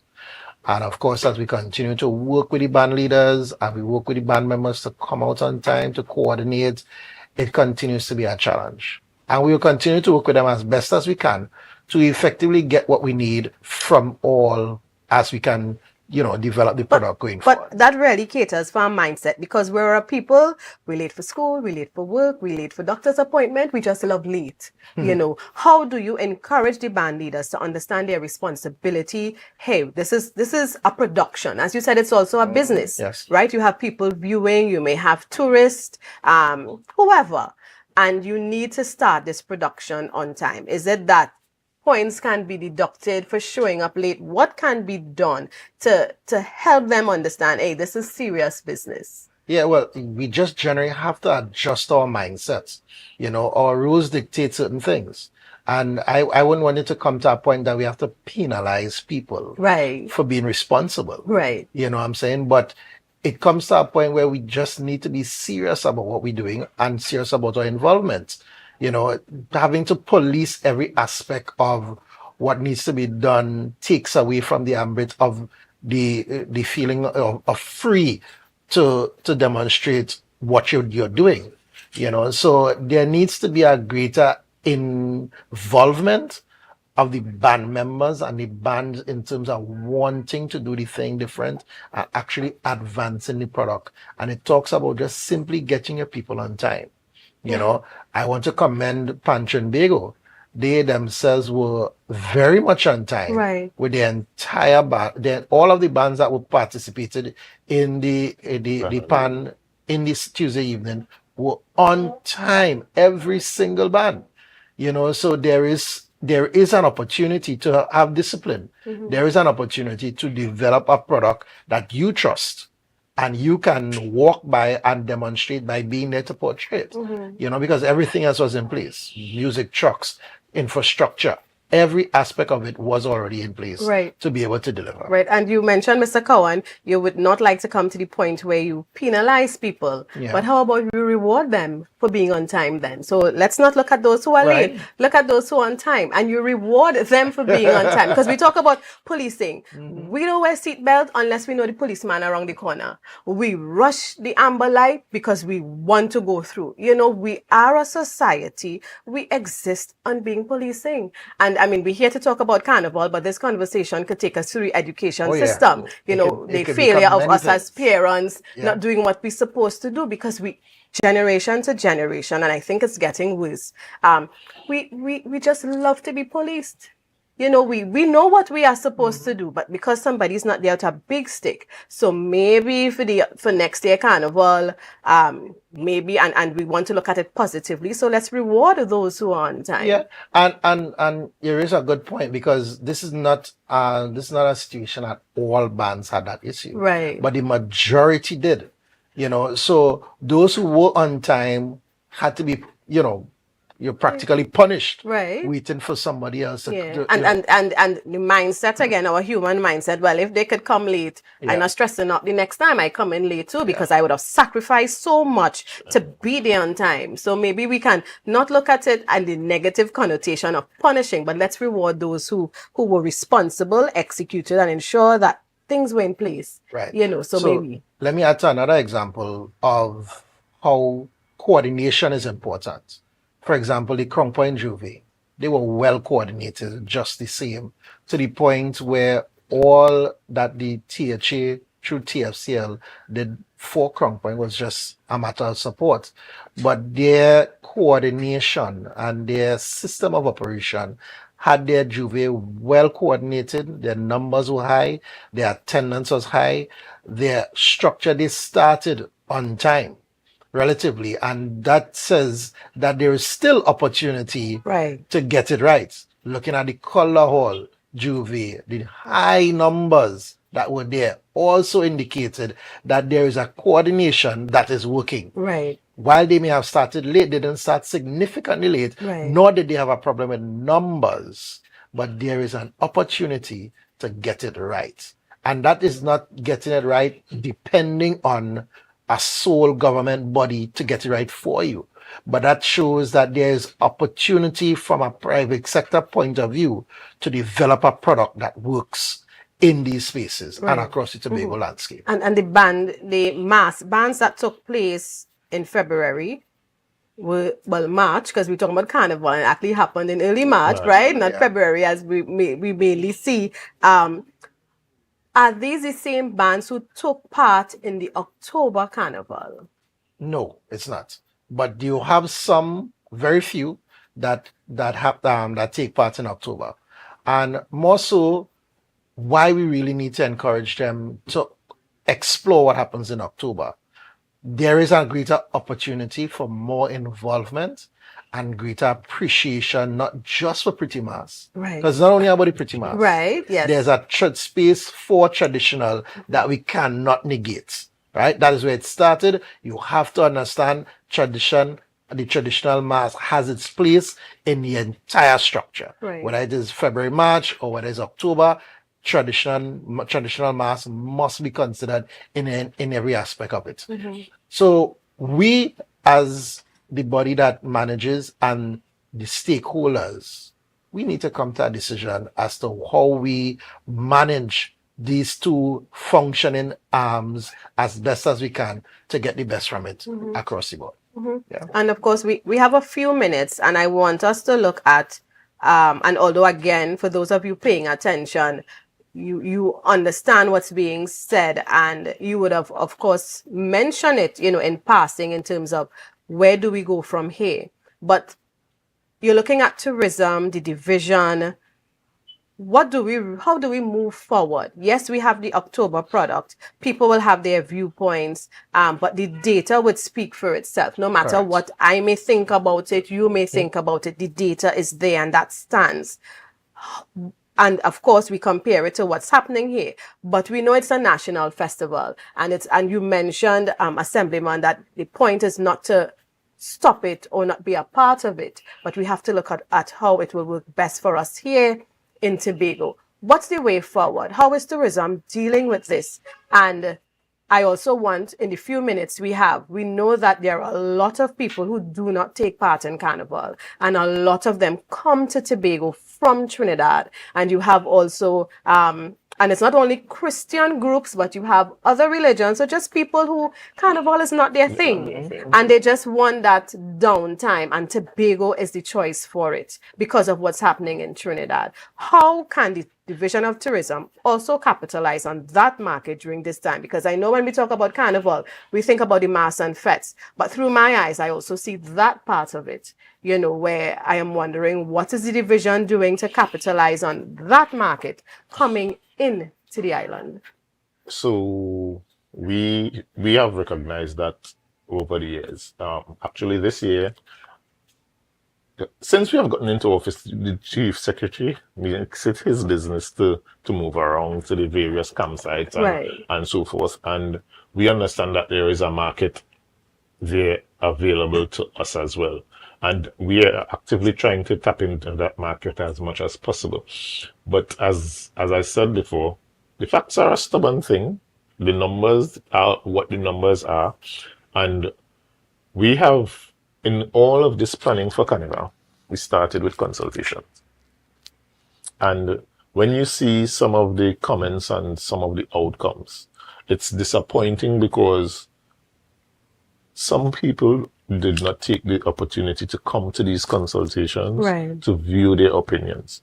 And we would have planned based on what would have taken place in our consultations, what would have taken place in previous years, and we would have made decisions, financial decisions, and otherwise based on that. And then afterwards, you would have heard outcries from different groups saying this, saying didn't get that. But it's very difficult for us to know what you need, what is needed if you aren't saying it to us. And we are asking Tobagonians, when we have stakeholder consultations or any consultations whatsoever, to please come out and be vocal at that point. Because when you do that, you are going to aid us in planning. You are going to be helping us along with yourselves. Let's not wait until after the fact and play the blame game. We are here to facilitate. And we cannot facilitate if we do not know what needs to be facilitated. So let's not sit down. We all have to work together. We have to work. You all have to work. Carnival is about, and I'm saying it again, Carnival is about the people. Do you think if today or tomorrow NCC says we can't support the National Carnival, do you think that it would fail?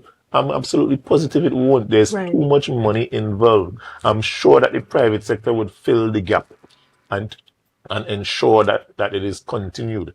I'm not saying that we are pulling out. I don't want people to misquote me, but I'm just drawing the relation in terms of the way it should be. It should be about us supporting, facilitating, creating the platform for any product or any stakeholder or any business to blossom in the Tobago space. And that's what the assembly should be about. It should not be about us having to plan a carnival and have to execute every element of a carnival. That just cannot happen. We don't have the number of employees. We're just not in that business. We should be in the business of supporting, and we should not be in the business of pretty much having to run every single aspect of this carnival. Do the production, the entire production. We're saying to the public, let us come together. That's why we have been going through consultations. That's why we are doing capacity building. That's why we're doing, and it's not just for carnival alone. This is a general plea. Come out. Don't sit back and wait to complain. Complaining is the easiest thing to do. Anybody could sit and find a fault in every single thing that happens. We aren't perfect, and we know that. Governance isn't perfect, and we understand that, and that's why we are asking you all to come out. Let's work together and make this thing successful in all aspects. And I want to share this comment just for you, Mr. Cowan. It's from one of our viewers. Good morning, all. I am nearly 69 years old. I have been a judge for more than 25 years until that came to an end. Always late has always been the order of the day. Bands start turning up after 4 p.m. We were sitting since midday, and that was every single year. Mr. George, this has been and continues to be normal for Tobago.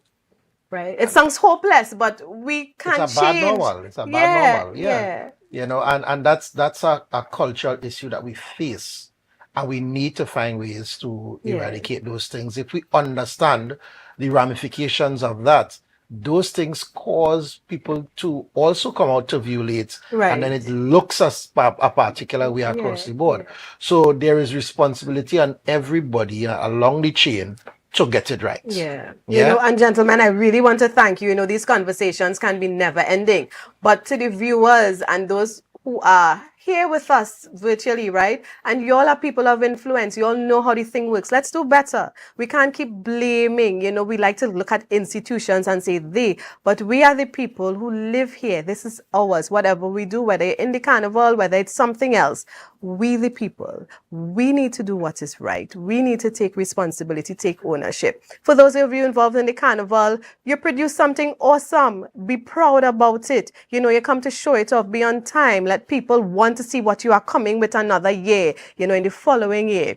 And as the Assemblyman reminded us, nothing is perfect, but we can all do better and strive for excellence. Nothing is wrong with that. When people come to Tobago, or even those who leave the island, they must hear they miss something. So it might encourage them to be a part of it, you know, the following year. So gentlemen, again, thank you for the time. I know you have very busy schedules, and we really appreciate you taking the time to share with us some of the background, because it's easy, as you said, Assemblyman, it's easy to just criticize and complain. So you hear people talk about why they changed the Afro Queen show from Saturday night to Wednesday, why the kiddies change and this. So now we have some understanding, and we know that, you know, it was done with the stakeholders and those who are directly involved, and you came up with a solution to a challenge you had the previous year. So thank you again for sharing. You know, I wish the division all the best, the Tobago Festivals Commission all the best as you continue to, you know, chart the way forward and continue to brand the Tobago out there. So thank you again.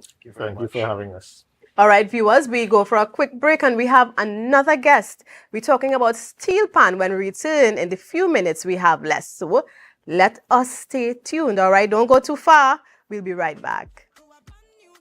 As the passion start to rise, the energy fill the skies. I say thanks a favor to wake up and hear my neighbor 60,000. The Tobago Rhythm and Soul Festival. Feel the beat, embrace the calm. On Easter Weekend 2025, Tobago is the place to be from April 17th to 20th. The Rhythm, the Soul of Tobago. On Thursday, April 17th, get ready for a worship experience at the Shore Park Complex with Melodies from Heaven. Melodies from Heaven. Then on Saturday, 19th April, immerse yourself in the sun, sea, and sand at the Buku Seafood and Jazz Festival, featuring legends of R&B. On Sunday, 20th April, we bring the curtains down at Parade Grounds, Dwight York Stadium for Fusion. Get your tickets on islandetickets.com now or visit TobagoFestivalsCommission.com for more info. Tobago Rhythm and Soul Festival 2025. Feel the beat. Embrace the calm.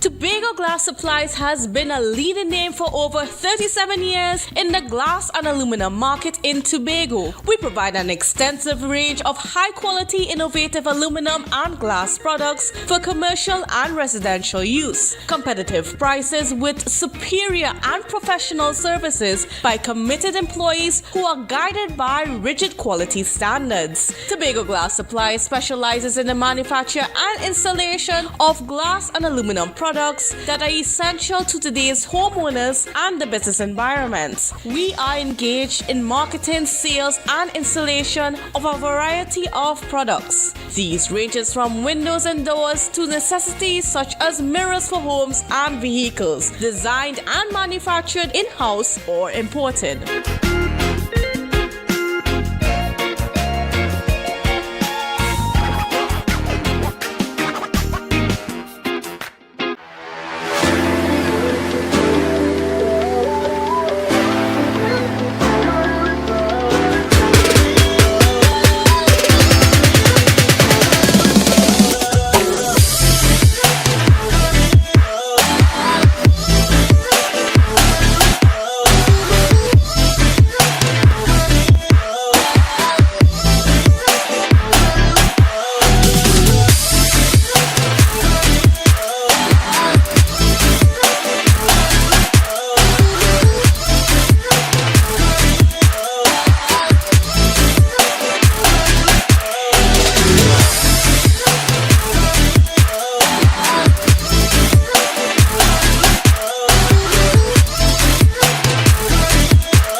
And you heard the sweet pan music coming from RBC Redemption Soundsetters Youth Academy. And sitting with me is Shaquille Brooms, and he will let us know how he is connected. When you see the face, I'm sure you will say, oh yeah, that's the guy we saw on the stage just now enjoying himself. So welcome this morning, Shaquille. Thank you, Miss Natalie. Right, so tell us your role with what we just saw.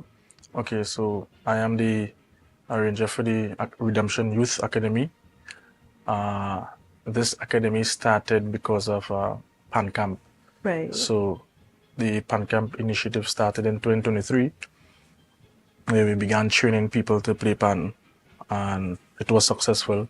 Right. And then 2024 came and we did it again, and was also successful. And I got a call from Miss Mary Toby as the captain of RBC Redemption Songsetters. Right. And she told me that, she is willing to, the management is willing to carry the children to junior panorama. All right. Well, with no hesitation, I accept. But just for a short while, I was wondering if these children are ready. Right, because these are children who've been playing for like, what, 2 years? Some was just 6 months, some was just right. Yeah, year and something going on to on the verge of 2 and, years. And to reach in big yard, you have to pay your dues, right? And they just started. Yeah. So, no, I didn't tell Miss Mary this, but if she's listening now, she'll hear this. Mm-hmm. When she told me, she said, well, Shaquille, you got to start somewhere, which is true. You must start somewhere to, begin. I know she said we will go for just for the participation.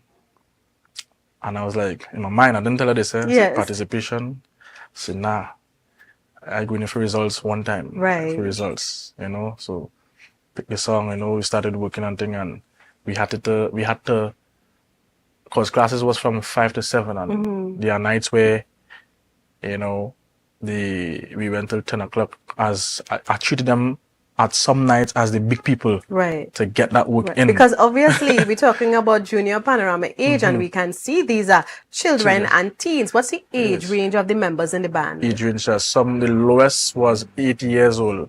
Right. 8 years, so you have 8, 9, 10, 11, and then couple 1 or 2 who was 18 who could play panorama. Just 1 or 2 brought them in. But majority of the band was between 8 to 13. Right. So you're looking at primary school age, Form 1. Yes. And when they were told that, hey, I'm taking you into this competition, what was the reaction like? Yeah, they were anxious. They were anxious more than me. Right. They were anxious, Yeah. So the journey through that season, it was a bit arduous, but it was efficacious and successful. Right. Now, just by being successful, you must have cooperative parents. You must have a cooperative management. And the management was, with a management like that, could get things done. So with Panorama, it's not just about the arranger, there's a team. Right. The drill master is important, the tuners is important, the captain, the manager, treasurer, everybody's on board. All the pieces have to fit together. Have to fit in. So success doesn't come with a good arrangement or a good arranger. Everyone is important, So tell us about the experience now hitting the stage, taking these students of the academy to expose them. And as you said, when Miss Toby mentioned the idea to you and said, well, let's just go for exposure, participation, you said in your mind, going for results. And of course, that would give you that drive. How did you pass on that drive to your students? We saw that they really did their best. They performed. And what I like about the junior panorama, I mean, you see it with the adults, but there's something always special about children. And you feel the joy coming out from them. First, vibes. second, third, whatever, but they enjoy themselves. Yeah. Preliminary round, they were anxious. The vibes was there. And between you and me, they on at least a week before, we wasn't fully ready. But on that night before and on preliminary night, the kids, they shocked everyone, And from that, we came 8 out of 21 bands. Got into the finals, and, from there... I want you to repeat that, because I want the viewers to take that in. First time appearance, some of them just playing pan for 6 months. Repeat that result again. Yeah, so the prelims results, Redemption Youth Academy came 8 out of 21 bands. Knocking out some bands in Trinidad, big, large bands in Trinidad, Right. Yeah, and as a matter of fact, Redemption was the only band from Tobago that entered the junior panorama. And what's the goal, what's the vision of this academy? Well, the vision is now Tobago always have a problem with players where the senior band is concerned, not just Redemption, all bands. Right. So most times they have to get contractors from Trinidad, which is costly. It hurts your pocket a lot in terms of accommodation, meals, transportation. So when you breed players from now, it makes the band in a better position where players is concerned. Right. And not only that, you give the youths, help them to find their talent. So besides having, working with the band, having players instead of Trinidad players, you're involving the youths in music, So there are plenty factors in which, this academy is on the go. And for parents who may now be hearing about this, or a grandmother, grandfather somewhere, and say, I want my child, my grandchild, my neighbor to be exposed and be a part of this, how can, the adults get their children to be a member of this academy? Well, this year, the Pan Camp is on again. I want to believe it's on again. So you just have to register, contact, the Redemption Songsetters. Either you go to the yard or find a contact, and and just register the child. Right. So you have to come through the Pan Camp. Pan Camp, yeah. Right. Have to come through the Pan Camp. Outside of the Pan Camp and preparing for carnival, is there any other activities the members take part in? And I know you all are young in it, but any other activities you take part in? Are you talking about the youth academy? Yes, the academy. Well, this year I'm not sure. Most likely the executive member will have to, disseminate that information. Right. But for now, I will deal with the pan camp and stuff like that. Right. And just, tell us a little bit about your experience working with children. There are some adults who are fearful of children that age. You have to have the patience, you have to give the instructions. So how is it working with that age group? Yeah. As I said before, it was arduous, in terms of children at that age focusing. Right. Yeah. So the focus was not 100%, but I was in the steel pan tutorship, right, with the multicultural department in education. So I've been doing that since 2017 or 18. Okay, so you go around to school. So yeah, so right. I was by Montgomery School and Palatavia School. Right. Also, just before COVID, I had a private class, at my residence. Right. So my custom working with youths. Excellent. Also did a parent campus steel exclusion. Can't remember what year. Yeah, and then on the stewardship of my grandfather, I used to be with him a lot. And tell us who is your grandfather? Mr. Glenford Brooms. Right. Yeah. And most times in the interview, I always call him Mr. Glenford Brooms, but my aunt, Laurel Brooms Rogers, she played a particular role with me going into UE and, having my grade 6 piece done. Right. She was there also. I must commend her also, My mom. Yes, my mom was there too, but my aunt, she was on the music side also. Right. So she judged Panama also in the medium category, So you come from a line of great musicians, steel pan players. You had that mentorship and support. And now it's good to see you being there for the younger generation, providing that support as well, and being their tutor, mentor, and just encouraging them along the way. You mentioned the attention span of the children, but I think one of the good things is that the academy provides that training and discipline for them as well. So I am sure that when, those who are returning, you would find that they are more ready because they understand. Especially with the captain Ms. Marie, discipline is inevitable. And that is very, very important, So I really want to thank you so much for sharing this news with us. Sometimes there's so much going on and we miss the good news like this in between, So I don't know what you may want to share something with us again as we wrap up. My aim, besides the junior panorama, now I arrange for a small band as a CMB concordance in Canaan side, right. Concord, so I'm there with another arranger. So it's a arranger and I doing a small band, but my aim, now let me say this carefully. Even before doing junior panorama, I always wanted to do a medium band or a small band. It was always a small or medium, right? More, medium and stuff, like that, so me doing a medium band is always a goal. Now, my confidence level is high. I believe the first time now, I don't have to do a medium band in order to get results before a medium band call me. I believe first time I do it, I can reach to the finals. Now, the aim is not just to go to the finals, but to win, of course. But finals is a must, And, in Trinidad and Tobago, Tobago, you find your own, don't give yourself, or give others a chance, So, for instance, like Duvon Stewart would have mentioned that, he tried to get bands in Tobago and they neglected him, they didn't give him a chance. And he went to Trinidad and he dominated medium category for a while, right. 6 years, consecutive years straight, And also, I just want to comment like Cats and Jammers gave my colleague Kirsch Ramsey, a good arranger, gave him a try and he's doing excellent. Right. So other bands should take a page out of those bands' book.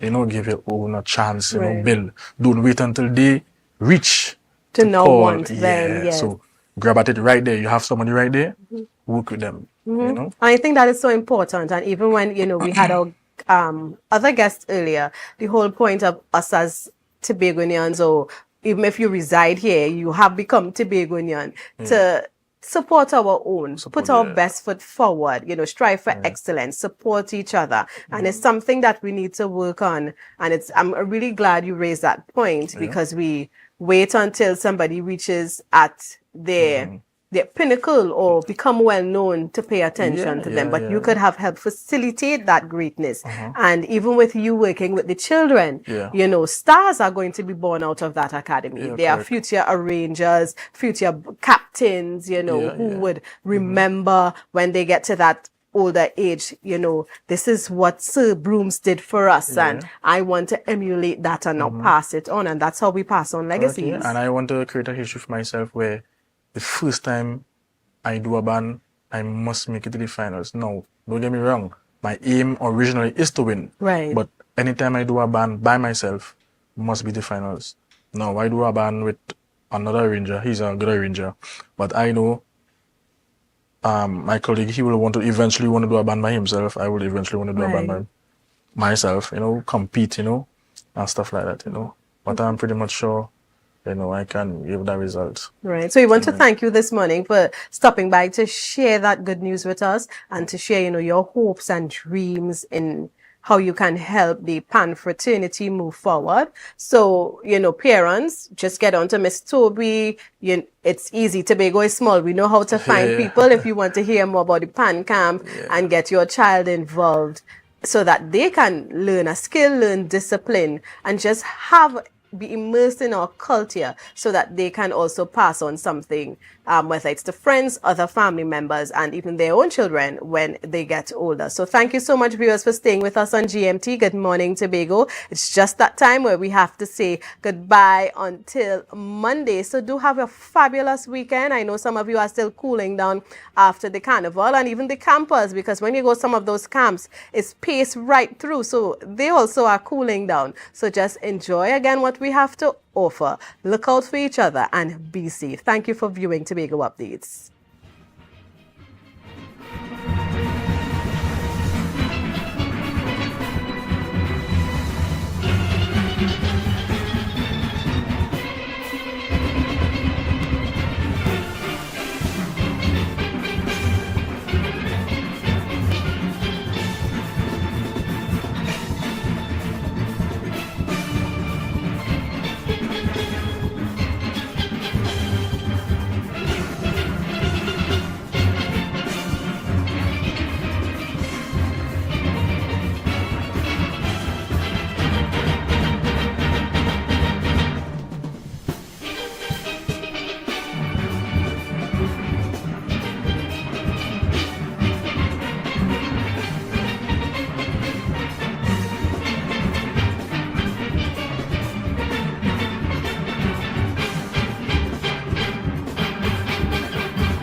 So wake up and hear me neighbor. 60,000 people strong.